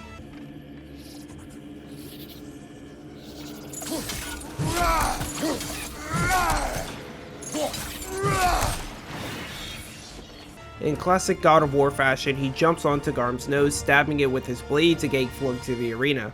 At the end of the fight, Kratos gets thrown to a perch and grabs Garm's chains, choking it until Atreus pushes a pillar off so Kratos can snap its neck, killing it.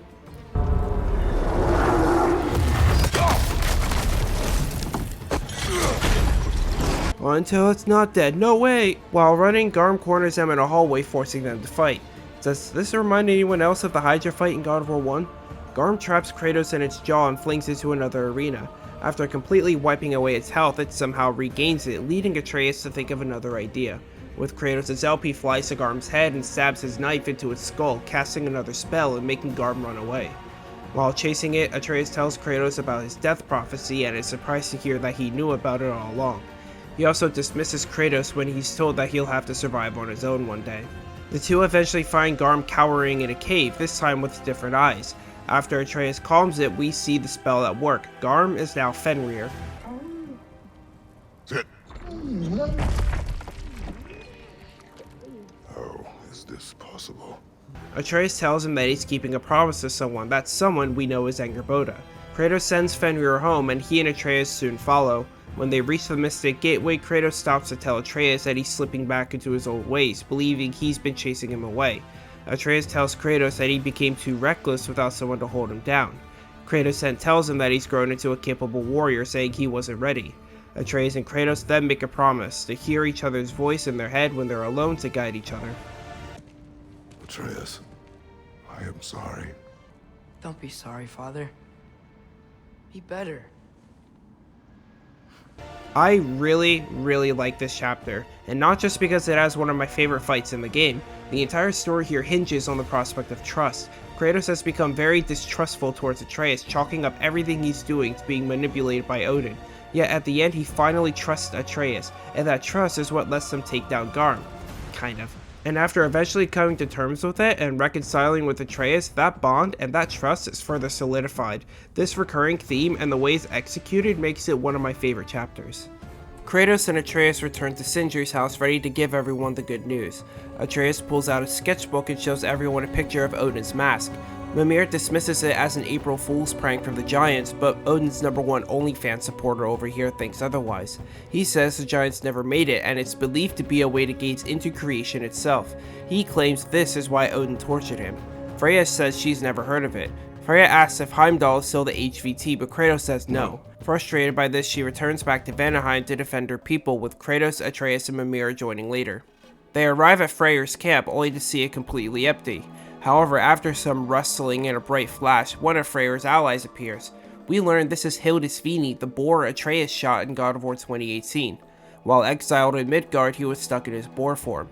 While heading out, Hildisvíni tells the group that Freyr and Víkfir were captured by the Einherjar, and now Freya is leading a search party. The realm also needs their help in aiding Skull and Hati since there's no moon for them to chase. After a lot of fighting, the gang eventually reaches the den of the Celestial Wolves, where the two are currently napping. According to Skull and Hadi's shrine, the Einherjar were the ones who stole the moon, shoving it in a box. However, the location of the box is unknown. Kratos suggests going to a local camp and checking there, so they do and are greeted by an ambush with one of the Einherjar stealing the box and running away with it. Kratos and Atreus chase him down, eventually retrieve the box and take it to the wolf's den. On their way, Atreus is worried that all of this is playing out like the prophecies say, which could lead to Kratos' death. However, he isn't worried and says to do what is necessary, not because it's written.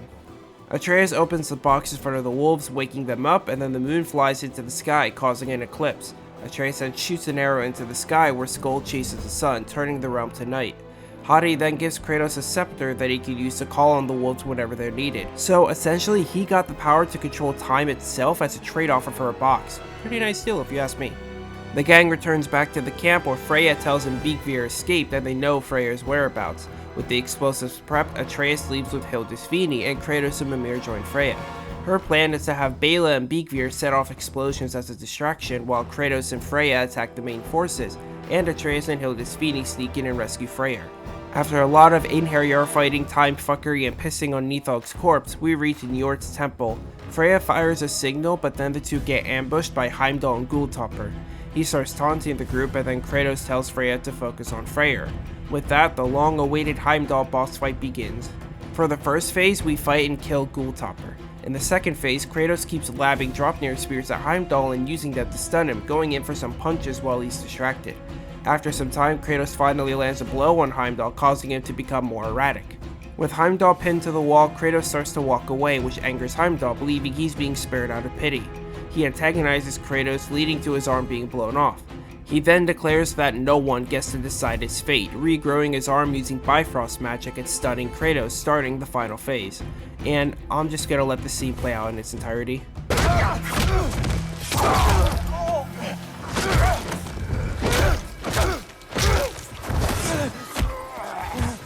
Brother!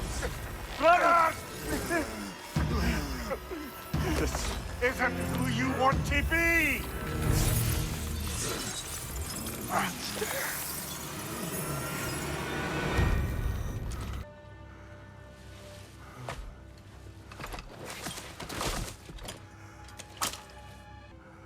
Kratos, that was just... I don't know if we are breaking fate, or fate's breaking us. Okay, there's a lot to discuss here. In terms of the storytelling, this is by far the best boss fight in the game. First of all, this is the strongest example of Kratos slipping back into his old ways, as he said back in Reunion. He's given Heimdall multiple opportunities to quit while he's ahead, which is much more than young Kratos would have ever done. Despite that, Heimdall kept antagonizing him and he dearly paid the price, resulting in the most brutal death in the Norse Era, though one can consider his death merciful compared to how the Greek gods died. Secondly, when Kratos is throwing his punches before Heimdall is stunned, he starts by testing the waters with some haymakers. Then he follows up with tighter and faster swings and gets somewhere when hitting his bracers. Then finally he surprises Heimdall with a right hook, throwing him off guard and allowing him to be hit. He also knew that Heimdall was going to try to attack his left, so he managed to grab his right arm. It goes to show that Heimdall really is all bark and no bite. Without running the risk of being hit, he's had no need to develop any actual fighting skills.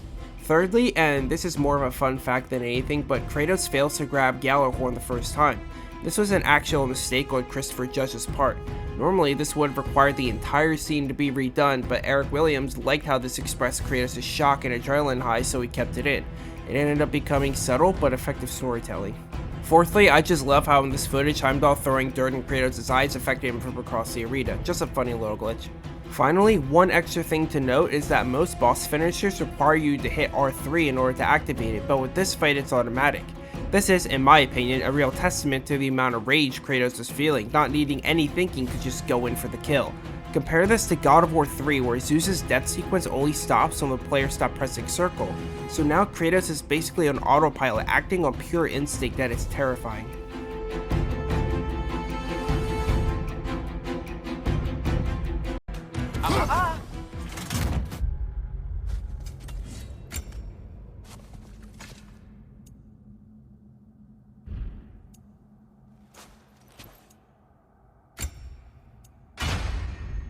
A costume change will not not improve your chances here. After this intense fight, Kratos joins up with the rescue team and defends his post from another ambush. Once this is over, Kratos decides to carry an injured Freyr through the forest of Vanaheim, while Freya pulls down some trees and the rest of the team set off some explosions. Once they're safe, Kratos summons Freyr's flying boat and they soar through the skies.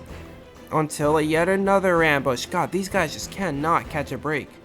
While everyone's defending themselves, Beagir the Traveler walks forward, uttering some words to himself and jumping off the boat, taking 2 wyverns with him to the ground. No, he's not dead. There's an entire side quest called For Vanaheim where you can rescue him from a dragon. The group rides back to Freyr's camp where Lunda quickly patches him up. Freya wants to take him back to Sindri's house so he can be patched up, and Hildisvini tells her they'll defend the realm in her absence. Also, when Kratos tries to give Freyr his boat back, Freyr decides to let him keep it. And with that, we can return back to Sindri. When returning home, Atreus tells Kratos and Mimir about Gjallarhorn and how it can harmonize space between all the 9 realms, allowing it to be heard in all of them. Back at the house, Kratos sets Gjallarhorn on the table with everyone and all. How? In all the 9 realms, did you manage to kill Heimdall? I knew our spear would do the trick. Well, happy Ragnarök, everybody! Let's drink. Tyr is shocked by the news and reminds Kratos about the peace deal Odin bartered in the opening. Freya reminds him that his promises never last, but Tyr says his vengeance is his only concern. Atreus counters that by reminding him about the mask. He wants to go back to Asgard, but Kratos is not having it. However, Atreus believes whatever answers the mask holds is their key out of Ragnarok. Kratos doesn't want to put him at risk, but Tyr is quick to tell him that they're all at risk. Freya warns Atreus that Odin can't have anything that could be a source of infinite knowledge. After some hesitation, Kratos decides to let Atreus go back. He leaves and heads back to Midgard, but on his way out, Sindri upgrades his realm stone. Now there's a one-time use failsafe that he can use to return back here if things get hairy. He traveled to Midgard to find Hugin, but Fenrir is there to greet him. Angerboda is also there to jump scare him. Angerboda then shows Atreus his marbles, saying that's how she found him. He also tells her that he's going to use the mask to find out how to save Kratos, stop Ragnarok, and revive the giants. Angerboda thinks it's dangerous to be doing this considering who he's working for, though. Would you take care of Fen while I'm away? I'll take good care of him. Won't I, boy? That's sweet and all, but what about Specky and Svanna? They're your dogs too. Atreus fast travels back to the Great Lodge and walks into Odin's study where he's immediately asked about Heimdall. Atreus brushes it off by saying that everyone hated him and that he stalked through. Odin just brushes it off and hands him back the mask. Atreus tells him he mistranslated a part of the rune. The cry of cold breath was actually supposed to be the cry of first breath, meaning Niflheim. Odin sends him off to fetch Thor so the two can head off. Atreus finds Thrud and asks her about Thor's whereabouts, so she takes him to a nearby tavern where he's completely shit-faced. Thrud tells him to get up, but he directs his anger to Atreus. Thrud steps in and tries to talk him out of drinking again, but he just says this. Let it be known, the god of thunder is good for 2 things. Killing giants and pissing me! Any man who disagrees will greet Mjolnir with its face. Atreus yells at Thor, who throws his mug at him, but it hits a nearby Einherjar. What? No, Oh, come on! No, I swear that really wasn't... That's enough! Thus starts a fairly entertaining bar fight scene. You could be helping more, don't you think? And... Thinking too much. Seriously? During this fight scene, Atreus, Thrud, and Thor kill all the Einherjar in the tavern. At the end of the fight, the guard grabs Atreus and tries to choke him out until he meets Mjolnir with his face. What if you started again? Right now, just put down the...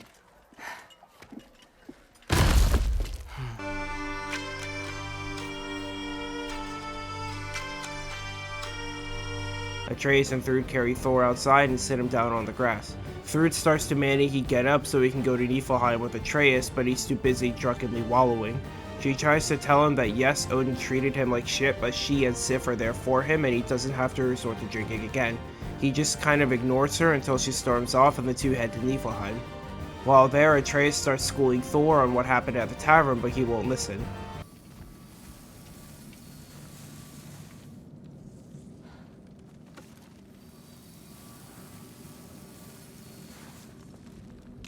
Whoops.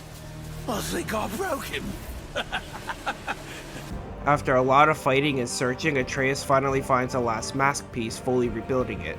Odin arrives once he hears the good news, but then Sif, Hreist, and Mist intervene. Sif says that they should take Atreus in since Kratos killed Heimdall, but Odin objects. She starts to go off on him, but he hits her with a no. Sif walks up to Thor and reminds him of Magni and Modi and warns that Thrud could be next. Thor then turns his anger onto Atreus, but as soon as he swings Mjolnir, Ingrid deflects the attack, giving Atreus time to use his escape spell. What I like about this scene is that Sif never mentions Atreus specifically. She tells him that Odin was why Magni and Modi died. He's not protecting us. That's again referring to Odin. He's not at the moment doing anything as retribution for killing Heimdall because it doesn't matter to him. Yet Thor turns his anger on Atreus because he still loves Odin deep down despite the shit he put him through. Either it's love or some sort of toxic relationship between him and Odin that's preventing Thor from turning against him at the moment. Overall, another good piece of subtle storytelling. Kratos picks Atreus back up in Yggdrasil and they return to Sindri, now ready to discuss their next move. Atreus tells Tyr that he didn't get to actually use the mask before escaping, leading him to say they're not safe here. Freya wants to start Ragnarok, but Tyr believes it's not worth killing innocent Asgardians over. He wants to sneak into Asgard and have Atreus use the mask himself without Odin ever knowing. Except begging your pardon, you don't have a way into Asgard. They got the big horn, don't they? Oh, so you expect them to sneak into Asgard blowing a horn that sounds across all the realms? I expect you to bite my blue butt cheek. Kratos is wary of the mask, believing shortcuts to knowledge always have a price, but then he asks for Atreus' input. Atreus thinks it could either be leverage against Odin, or it really could be a way to see the answers they need. Tyr then stands up, believing he finally found his true calling. He'll lead the group to Asgard. Excuse me, but if you got a way to Asgard, where's that idea been this whole fucking while? That's rather a fair question, brother. Tyr justifies hiding this by saying they needed to give Atreus time to find his destiny, and then Freya says she'll target Odin directly. Right before everyone sets off again, Brock starts interrogating Tyr, wanting to hear the nitty-gritty on his secret path. He smacks the mask out of Tyr's hand. Atreus tries to calm him down, but he believes something's wrong. Then Tyr stabs Brock and reveals herself to be Odin all along. What a little trickster. Is that true? You damn spruce. You a little trickster? Spill it! Spill it! Spill it! Spill it! Spill it! Spill it! Spill it! Spill it! Spill it! Spill it! Hey! I'm talking to you! You never shut up! Is this how you face me, coward? Come here and face me now! Shut up! Woman! Odin grabs Atreus, and Kratos, Freyr, and Freya have a standoff. After some time, Freya runs to heal Brock, so now it's up to Freyr and Kratos. Freyr throws the mask above Odin and Atreus bites him. He grabs the mask, but just before he can leave with it, Kratos throws the spear at him, causing him to lose the mask. Then, after some time, Brock dies. Stop it. I know what you've done, and I forgive you. But you gotta stop. You gotta let go.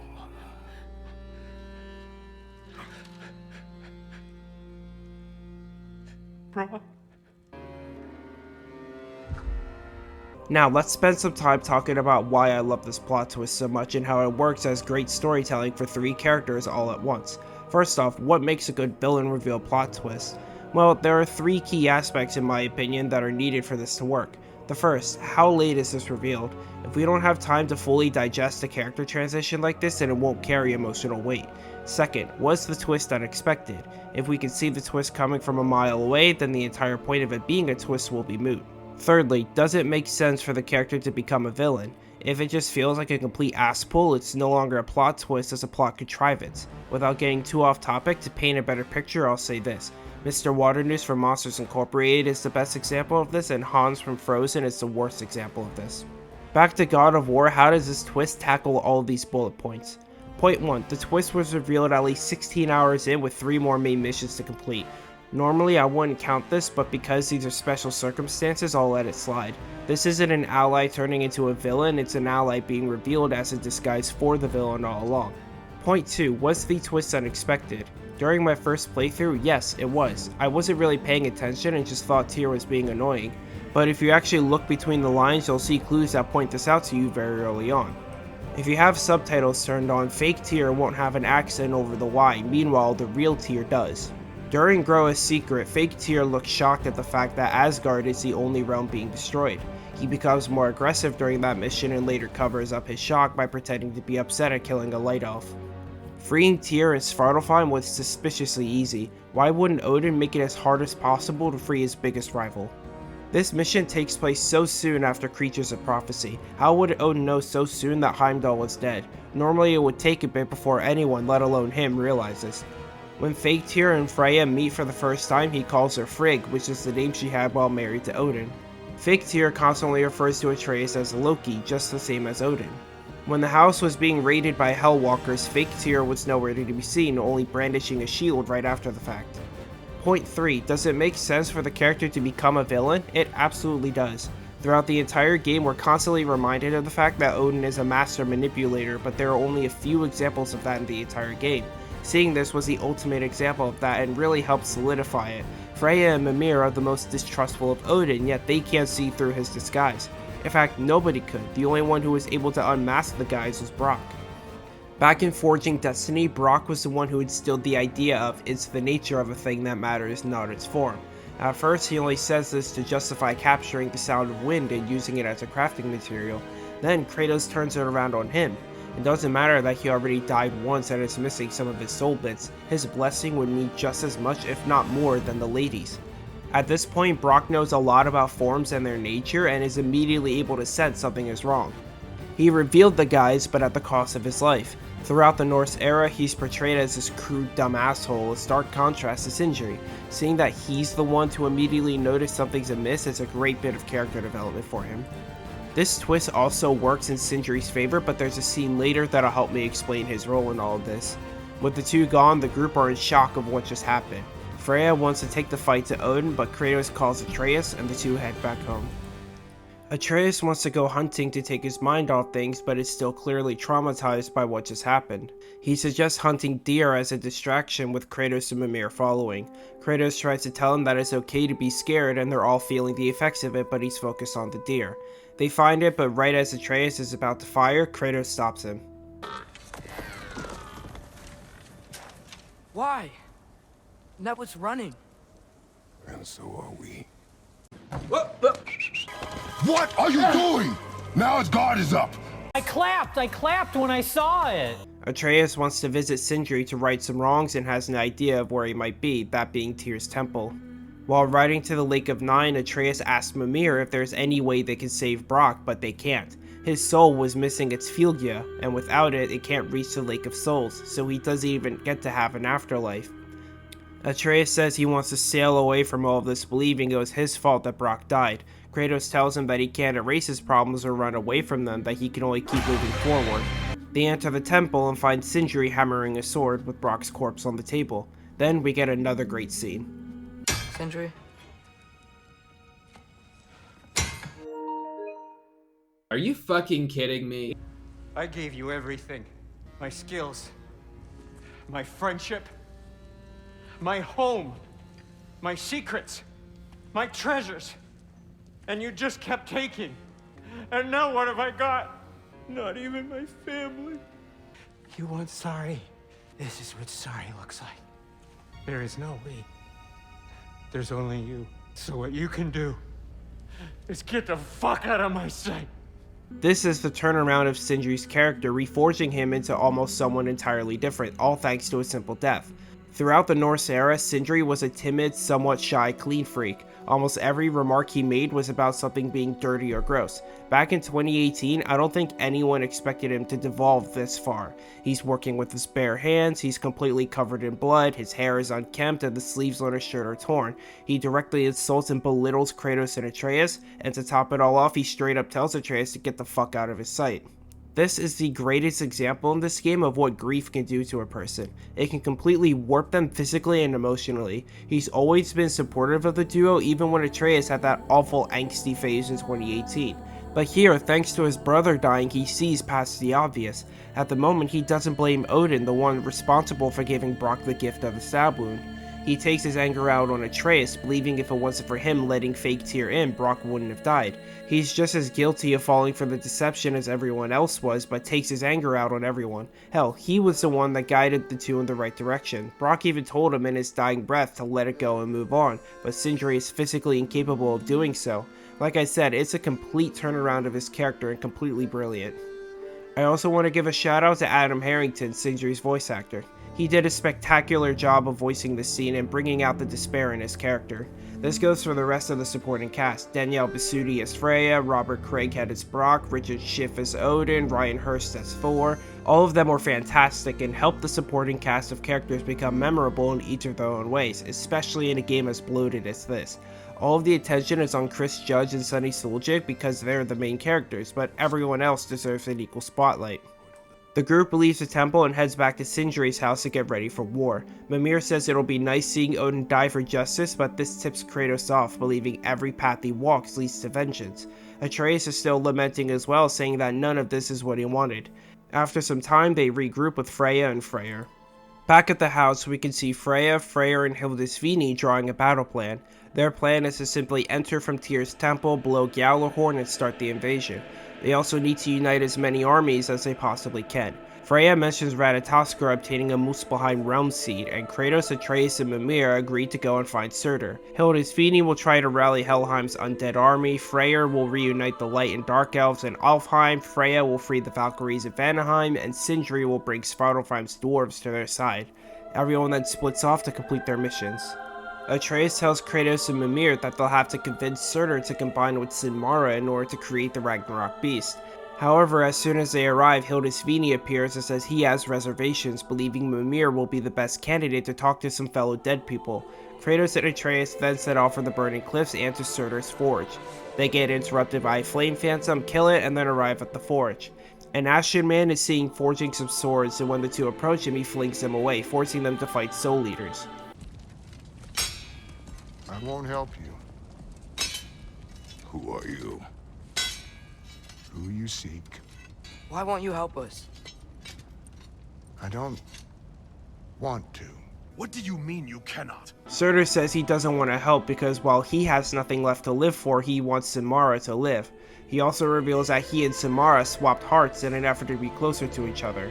Surtur agrees with Kratos when he says that Odin should die, but doesn't believe sacrificing his lover is worth it. The two start to leave, but Surtur immediately notices that the Blades of Chaos have primordial fire in them. Despite being Greek fire and not Norse, he believes this will be enough to create Ragnarok. He then leads Kratos and Atreus to the Spark of the World, where Muspelheim and Niflheim first meet. In Norse mythology, Surtur, also called Surt, was a fire giant who guarded the gates of Muspelheim, barring anyone from entering. While not much is known about him, he does play a significant role in the events of Ragnarok. He leads his kin into battle against the Aesir and Vanir, brandishing a giant flaming sword. His fate is to battle the god Freyr, resulting in the two killing each other and his sword burning the earth to a crisp. Also, funnily enough, in actual mythology, Sinmara is Mimir's wife. In God of War, Sigrun the Valkyrie takes the role of being Mimir's lover. When the group arrives at the Spark of the World, Surtur asks Kratos and Atreus to promise that they'll never tell Sinmara of what happened here, to which they agree. He pulls some fire out of the spark, imbues it into Kratos' blades, and then Kratos stabs Sinmara's heart with it, causing him to plummet. Realizing 2014 is only 3 months away. Yeah.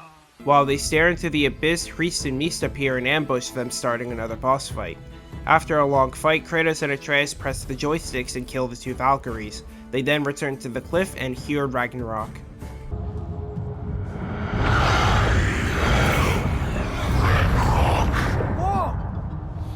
Will you help us attack Asgard?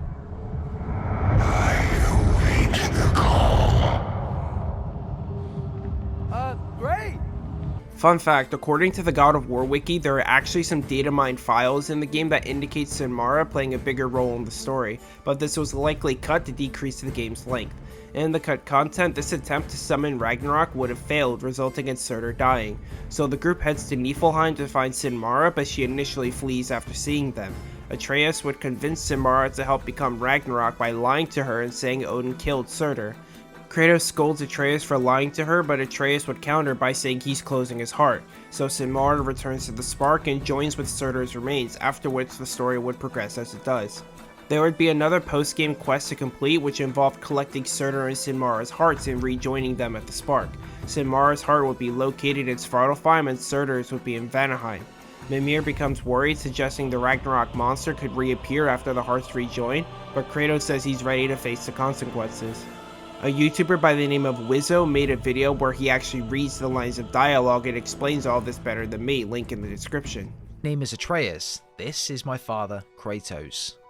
If you know what happened, you'll forgive me for not feeling hospitable at this moment. We're the people who can help. We want to help. You two? Is that why you're here? We're trying to stop Odin, keep him from hurting more people. I see. Part of the cut dialogue has Sinmara say this: I had hoped the next time I left Niflheim it would be to reunite with Surtur. I suppose in a way I still am. We promised to keep ourselves separated for the good of all creation, and this is the thanks we get? And I'm somehow expected to do this, to go through this without him by my side? I'll see you soon, my love. One last thing before we drop this. In Niflheim, there's a statue of a crying lady that the community thought was Sinmara. However, this was later debunked since multiple versions of the statue exist in the game. On their way back, Atreus is giddy with enthusiasm while Kratos feels the opposite way. He mentions fighting alongside the Titans in a war, saying that having Ragnarok won't ensure their victory. He had hoped to never go into war again, and even more that Atreus would never be involved, and is angry to see how this turned out. Atreus says this war needs to happen and it'll be worth any sacrifice they have to make.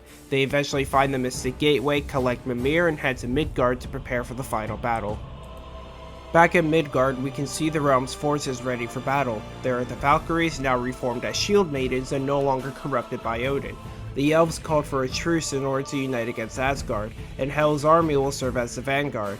However, they haven't heard back from Sindri. All they're missing is a leader. Kratos believes Freya should be the leader since she defended Vanaheim from the Einherjar before. However, she wants the one person who is actually a general leading armies into battle to be the general here. She suggests sleeping on it, so after Sigrun takes Mimir with her, he prepares to sleep. During the night, Atreus shows up at his tent asking if the two can rest together for the night. He has trouble sleeping, so Kratos agrees to tell him a story to calm his mind. If I fall asleep, promise you'll finish it tomorrow?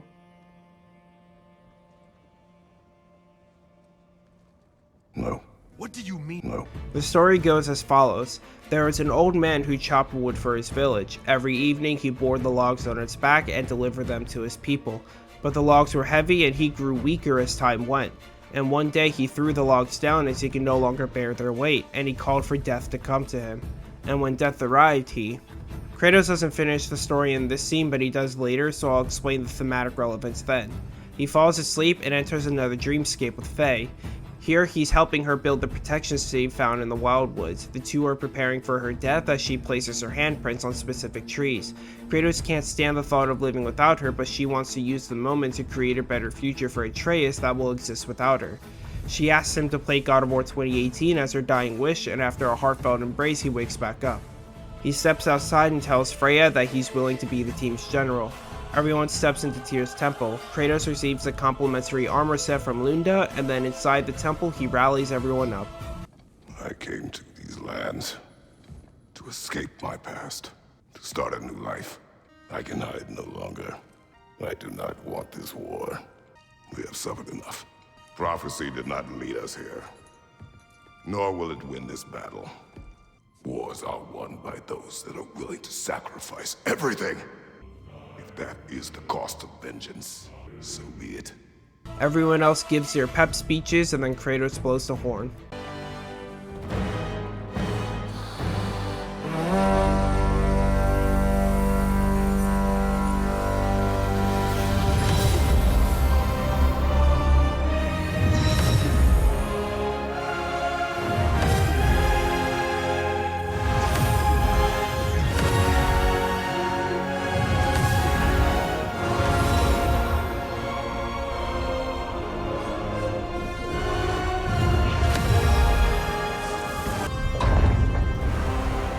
Ready yourselves.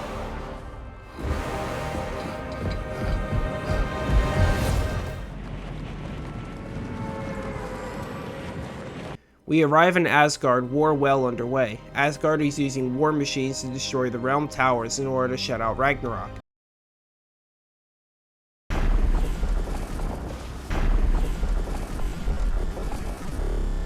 Holy Jesus. What is that? What the fuck is that? And they already did so with Muspelheim. Freyr decides now is the best time to call Ingrid down, so now we know it was his sword.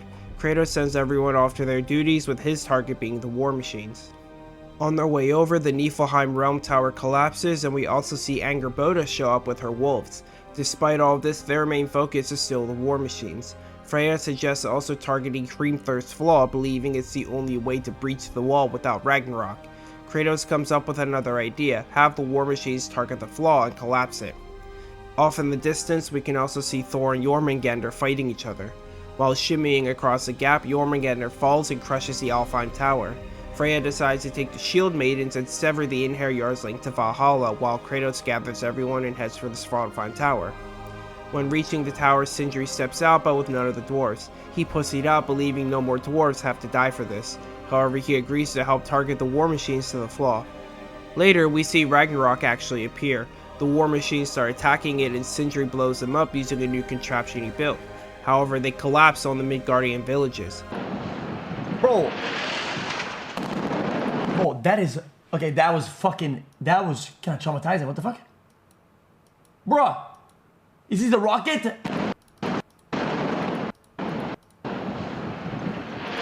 Holy! Atreus is heartbroken, but tries to close his heart to it. Kratos asks who they are, and after learning about them, he fires a flare. He turns around and tells Atreus that his compassion towards other human beings makes him special, and he must never give that up. He says Atreus should open his heart to their suffering, as it's the wish of both of his parents.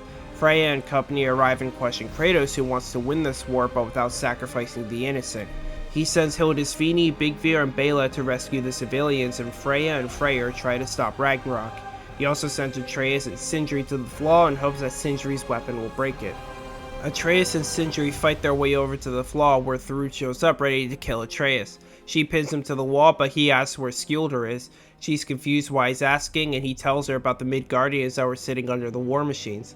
She doesn't believe him until Sif shows up guarding Skildur. Sif tells her that Odin doesn't care about anyone and uses everyone as a means to an end, believing she should be the one to stand up against Odin. She also believes Thrud will be the finest Valkyrie out there, but not for Odin.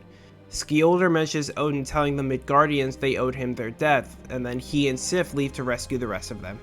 Sindri primes the Flaw using his weapon, and then Atreus shoots soundstone arrows at it, completely collapsing it.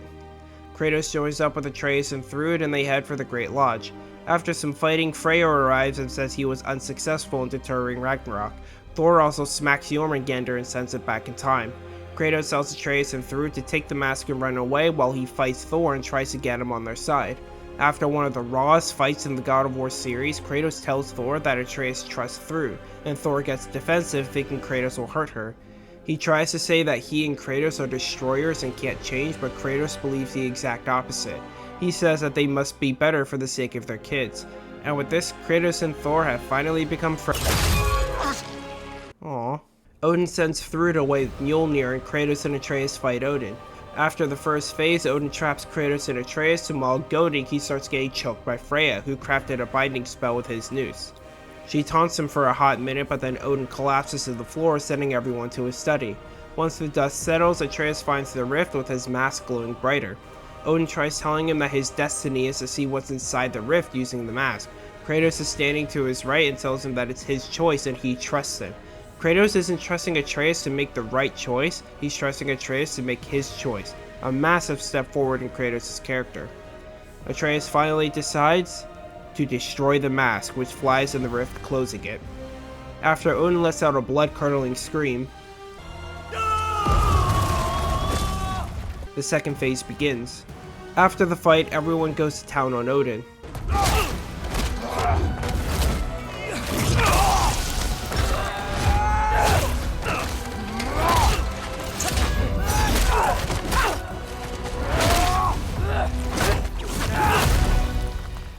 Odin yells at Atreus, saying the two could have made the Nine Realms better, and deflecting blame when reminded of the sins he committed.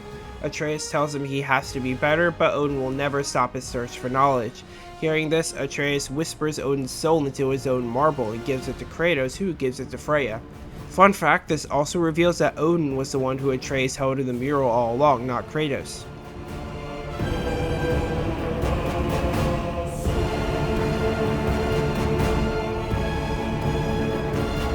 Freya believes she doesn't need it, so she gives it back to Atreus, but Sindri steals it and crushes it. Freya arrives and tells everyone that Ragnarök has arrived, and it plummets its sword into the ground.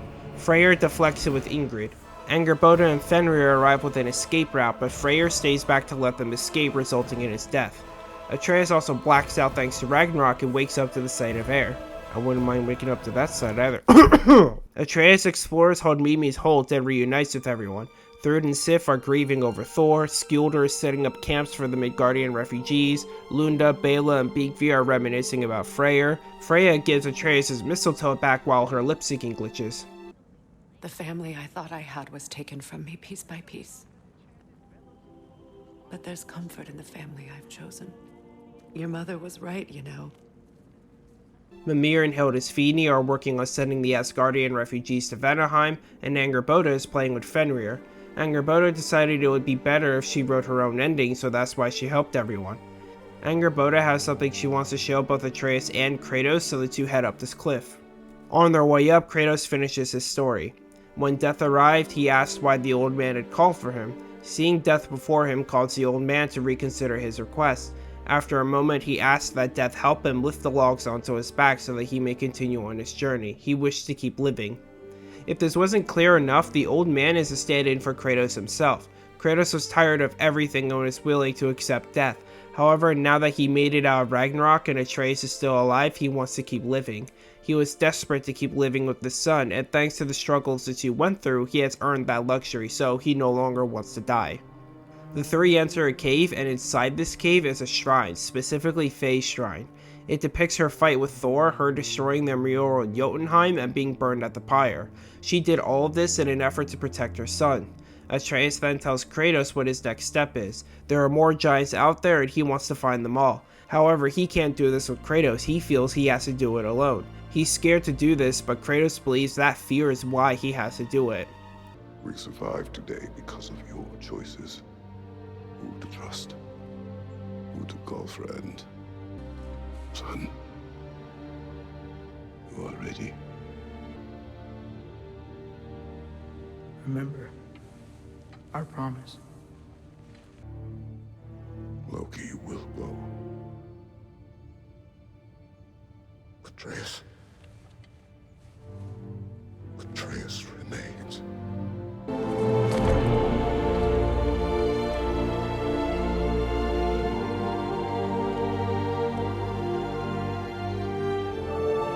He watches as Angerboda and Atreus leave and then walks behind the mural. What he finds is something he had never expected. A mural that depicts Kratos' entire story. Him leaving Greece and going to Scandinavia, him and Atreus spreading Faye's ashes, his fight with Thor, and finally a fresh painting depicting him being worshipped. Not as a killer, not as a destroyer, not as a general, but as the god of hope. This brings him to tears. He finally gets to feel what he has never gotten to. Love. Love from regular mortals. He is not feared, he is not hated, he is simply loved by his own people. This moment is enough to send me in tears. Hell, I was crying while writing this fucking section. For 12 years, this character has helped me become a better person, to change. This is gonna sound cringe as all hell, but these games have become a defining part of me. These games served as a form of escapism in times when I needed them most. I grew alongside Kratos and I watched him evolve from a vengeful, murderous monster carving a path of destruction to a benevolent, hardened father figure wanting to escape from his past. Throughout this game, Kratos has learned one major thing: he can't escape from it. The murders and atrocities he committed in Greece will always be a part of him. However, he has a power not many do. He can embrace his past and let it build a better future for him, and he's done so successfully. Not only that, but being given a second chance at being a parent has let him develop skills he never would have. He's become more friendly to other people. He's able to restrain himself and not go completely apeshit at the earliest opportunity. He fights no longer to destroy, but to protect. It's thanks to the journey he's been on that he's able to receive the greatest blessing he can, to finally be loved and worshipped the way a god is meant to be. Freya and Mimir stand outside the cave to greet him. Kratos says there is much to be done to bring peace to the realms and asks the two to join him. They do, and so the post-game starts. They head back down through the cave and pass by everyone again. While walking down the path, Freya mentions Queen Gná, an old friend of hers that surely hates her now. More on her in part 2. Holy shit, 15 minutes? When heading back to the nearest Mystic Gateway, Lunda tells them that in Nidavellir they'll be hosting a funeral for Brock. This interaction starts the Viking's funeral favor, which gives the player a second ending.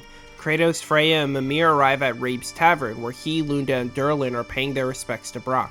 Kratos gives his eulogy, saying that Brock was one of the only people in his entire life he'd consider a friend. Lunda says they're taking him to the Sfared Sands, where the funeral will take place, so the group heads off.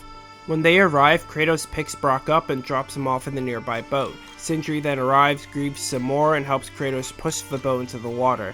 Sindri holds a torch up to Freya's arrow and she shoots it at the boat, burning it and Brock's corpse. Kratos tries to console Sindri, but he's having none of it. He somberly walks off and teleports away. Mimir also finally solves Brock's riddle. A hole. What? Gets bigger the more you take away. I'm sorry, but how the fuck did it take the smartest man alive this long and Brock dying no less to solve a riddle as simple as this? Now that the funeral is over, Kratos, Freya, and Mimir leave and the credits roll again. This game from a narrative standpoint is nothing short of fantastic. It elevates Kratos past just a simple video game character into a full-blown icon. I've already sung my praises many times in this video, so I'll just say that they did him justice in this game. Atreus was also very well written this time around. Seeing him go through the hero's journey and going through his own struggles gave us enough characterization to resonate with him. Now if they make a spin-off God of War game with Atreus as the protagonist, they'll have some solid foundations to build off of, and I'd honestly be down for that. The way Freya was handled was a very welcome surprise. I expected her to be just a gender-swapped young Kratos going on a killing spree until reaching Kratos himself and exacting her revenge. However, she helped reinforce one of the biggest themes from this game, revenge bad. Specifically, exacting your vengeance won't bring you any peace. The execution of the theme here isn't as blatant as it was in God of War 3, but it's still a theme nonetheless, and one that Freya helped portray. Plus, Danielle Bissoudi did such a good job voicing her. Odin was nowhere near as powerful and menacing as Zeus was, but he wasn't supposed to be. Nobody ever mentioned him being extremely powerful. All the warnings come from the fact that he's the master of manipulation. He's a deceiver, a faker, a little trickster. There are multiple examples of Odin tricking and deceiving everyone around him, and sometimes it works. So he may not be as strong as Zeus, but he's definitely smarter. However, this game isn't entirely perfect. As I mentioned in the very beginning, God of War Ragnarok does a lot of things right. Despite that, however, it does a lot of things wrong. The biggest overarching problem is that it's too bloated for its own good. Let me explain. Throughout the entire marketing cycle, this game was advertised as the big dramatic finale to the Norse Era. On top of that, Ragnarok is literally in the game's name. Ragnarok, in the myths, is the inciting event that leads to the end of all life on Earth. And we also left off on multiple major cliffhangers in God of War 2018. The reveal that Atreus is destined to become Loki, the prophecy that foresaw Kratos' death, the end credit scene that hinted at a fight with Thor. The stakes were high and the expectations were higher. However, like I said, the game didn't live up to those expectations, so what exactly went wrong here? Firstly is the characters. There are so many characters introduced in this game, big and small. Thor, Odin, Angerboda, Tyr, Freyr, Lunda, Hildisvíni, Birgir, Heimdall, Thrud, and that's not even all of them. Throughout this entire game, out of the entire supporting cast, only 3 characters new to this game actually got to be developed to a level comparable to the returning characters. Freya has her entire subplot of her overcoming her vengeance and becoming an arbiter of justice. Sindri has to deal with loss and grief, which pushes him past the point of no return.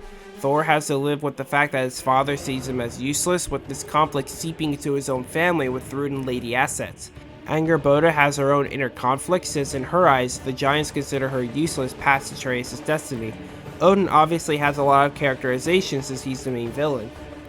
But what about the other characters? They contribute so little to the story, and for the characters that do die, except for Brock, there's no reason we should be giving a shit about it. Like, Freyr is completely fucking useless for the entire game. Let's go over his role in the story. He gets introduced. He fails to convince Freya to stay in Vanaheim. He gets kidnapped and his hip gets injured, forcing Kratos to carry him out. He reunites the Light and Dark Elves to fight at Ragnarok. He fails to stop Ragnarok when the plans change. He dies. He's only done one useful thing in the entire game, and his death scene is portrayed as this really sad moment, when it can't be sad. I understand why Freya is upset, it's her brother that's dying, but why should we, the audience, care? All of his important deeds were done off-screen, and he barely contributed on-screen. Compare that to Brock, who's had 2 whole games to develop as a character. We've seen him start off as a crude, sarcastic asshole, but later make amends with his brother Sindri. But they're so weird. How do you build a piece of armor out of something so... None ya. None ya? None your fucking business. Lend us a house after ours was compromised, and come up with the idea to create the Draupnir spear, and he was the only one skeptical of Tyr, eventually taking down the disguise. You see what I'm getting at? His death works as an actual character death because we've gotten to see him go through his entire arc, and he's actually made a lasting impact on the player throughout the series. Freyr doesn't have that luxury because while he's not introduced at the end of the game, it's actually pretty early on, he doesn't do much on screen and his L's outweigh his W's. Luna is in the same boat. Hell, I genuinely forgot she existed until Valhalla made me want to replay the game. I get why she was introduced, Brock is dead and Sindri hates us too much to keep letting us craft items in the post game, but it would be nice if we knew more about her other than she just has a dog with a chew toy. Good thing you were so cautious, brother. Quiet. He's right, Mimir. Show respect. The squeaky toy could have been the death of us all. And it nearly was. Do not laugh. It's hard not to, brother. Try. Okay. But I mean, she does give us the second best armor set in the game, so there's that at least. And Tyr as well. He gets no character development in the main story. All of his characterization is done in the post game and in Valhalla. Why is the direct mythological parallel to Kratos not featured as much in this game? Reminder, this is not Tyr, this is Odin. This does not count as Tyr's characterization because it's supposed to be a direct mockery of him and an illusion. We're constantly told how altruistic and selfless Tyr is, how all he wanted was for the realms to strive in peace, but we don't get to see that in Ragnarok because for 80% of the game, the only Tyr we see is a parody of him. At least Valhalla actually made him look formidable and be a character. Let's also compare this to God of War 3, which was the end of the Greek era. I'm going to outline how many gods, beasts, and other important characters die in both games, and how many deaths are directly caused by Kratos. In God of War 3, Poseidon, Hades, Helios, Hermes, Kronos, Hephaestus, Hera, Scorpius, Daedalus, Pandora, Gaia, and Zeus all die. Every single one of these deaths was caused by Kratos. In God of War Ragnarok, Freyr, Nithok, Thor, Odin, and Heimdall are the only notable gods and beasts that die, and Kratos is only responsible for one of their deaths. The problem isn't that Kratos didn't go on this blind murderous killing spree because that would actually detract from the entire point of both this game and 2018. My problem is that if you're going to advertise this game as being the big dramatic finale, I'm going to compare it to God of War 3, and Ragnarok is lacking in that department. The biggest way this could have all been fixed is simple: make this 2 games. I understand why they didn't want to do this. It took 4 to 5 years to make each of these games, and having to wait 15 years for this era to conclude compared to the 8 years we spent in Greece would be exhausting. But it's the truth of the matter. If this really was split into 2 games, we could have had more time to set up the stakes, develop some of the side characters, and have the final confrontation be bigger and better. Hell, if this theoretical part 2 was PS5 exclusive, then we could have had all the banger concept art from the art book like an even bigger Ragnarok. Playing through Final Fantasy XVI made me realize what the PS5 is truly capable of. It also made me a bit disappointed that Santa Monica weren't able to fully utilize the power of the console because it was restricted to the PS4 version. Don't get me wrong, I am happy that it got a PS4 version. That's how I was able to play both the base game and Valhalla when they were released, since I didn't have a PS5 at the time.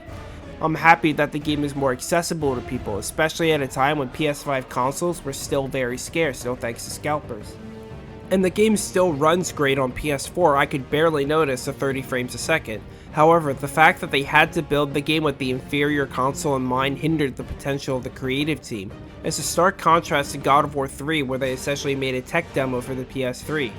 This feels like if God of War 2 and 3 were the same game in only 12 hours instead of 20.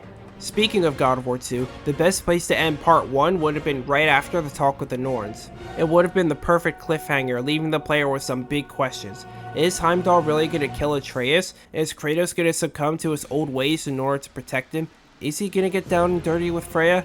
It'd give the players time to sit with these questions and formulate some theories. It also serves as a good thematic parallel to God of War 2 since that game also followed the Fates. On top of that, if Part 2 was also 30 hours long, we could see Hildisvíni and Mimir rallying the undead in Helheim, or Freyr reuniting the elves. You know, get some more character development for these side characters, have them play more important roles in the final battle. Then, if you want to kill off Freyr, it'll actually pull off some weight.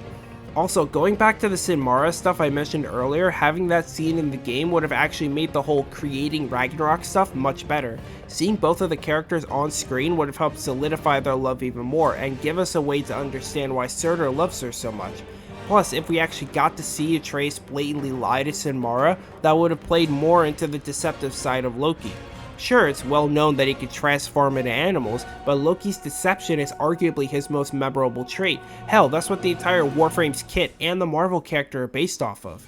This would have had the added effect of setting up a red herring, making the player question whether Atreus would actually become the Loki of the myths. Imagine having to second guess his loyalty. Is he going to betray Kratos and fulfill his death prophecy after all? It would have been a huge mind game and one I'd be entirely down for. While not the topic of this video, God of War Ragnarok has 7 credited writers. Compare this to Valhalla, which is widely praised across the board and only has 3 writers.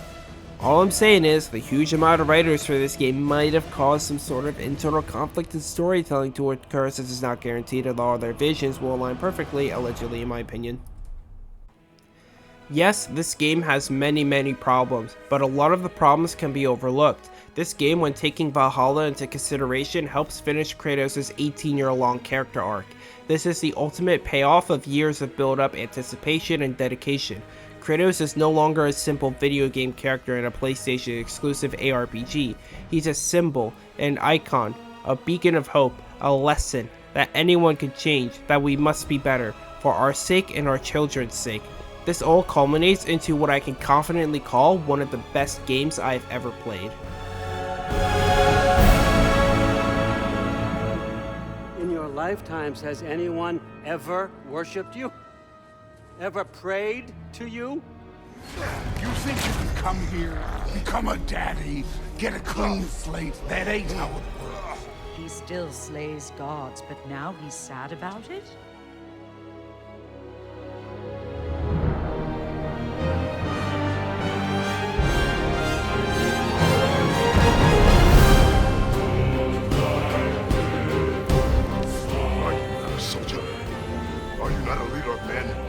Master yourself!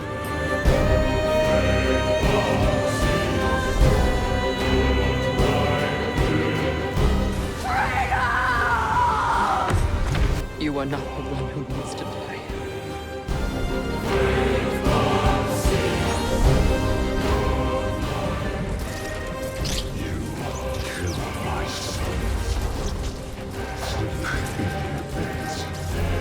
Turn my father against me.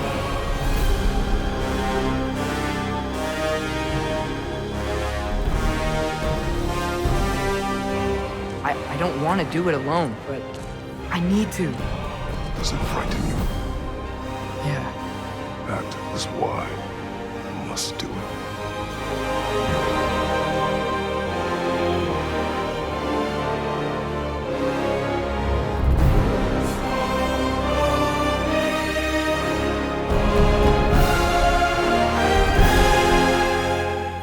I wish to better a future that will exist without me.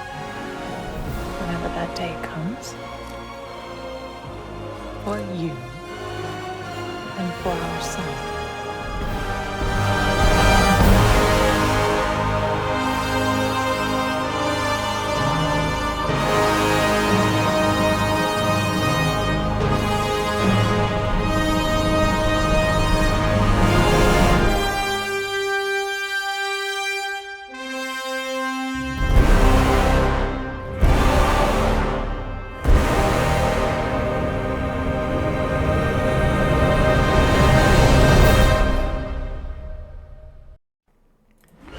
Hey guys, when I say thanks for watching to the end, I really mean it. I wanted this video to be the culmination of my entire channel up to this point, especially since this is my favorite video game franchise. I looked at my God of War 3 video and fixed everything I was unhappy with. I wanted this to be more than just a story retelling, so I added memes, actual analyses, and an entire section at the end outlining how I'd fix it. So again, even if this video only gets 100 views, that'll mean the world to me. From the bottom of my heart, thank you. As I mentioned in my community tab, I wanted to make reviews of Prince of Persia: The Lost Crown, Tekken 8, and Final Fantasy VII Rebirth. However, for an entire month I was saving up money to buy a new brake set for my electric bike, so all of my funds had to go towards that. Luckily, now that that's taken care of, I can go back to recklessly spending my money like normal. This also means there's a big but not 100% chance that I can make a review for Rise of the Ronin at the end of March. Other games I can say with the utmost certainty are getting reviews are Black Myth Wukong, Stellar Blade, and Rivals 2. I was also considering making a video on the Multiverses Revival in May, but only if that brings substantial changes to the game compared to the beta. However, I do want to take some time off before I start part 2 of the series.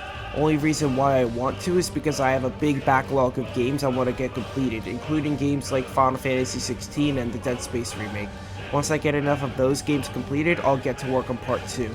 Again, part 2 will be me reviewing the game's combat and post-game, and part 3 will be a combination of 1 and 2 but for the Valhalla DLC.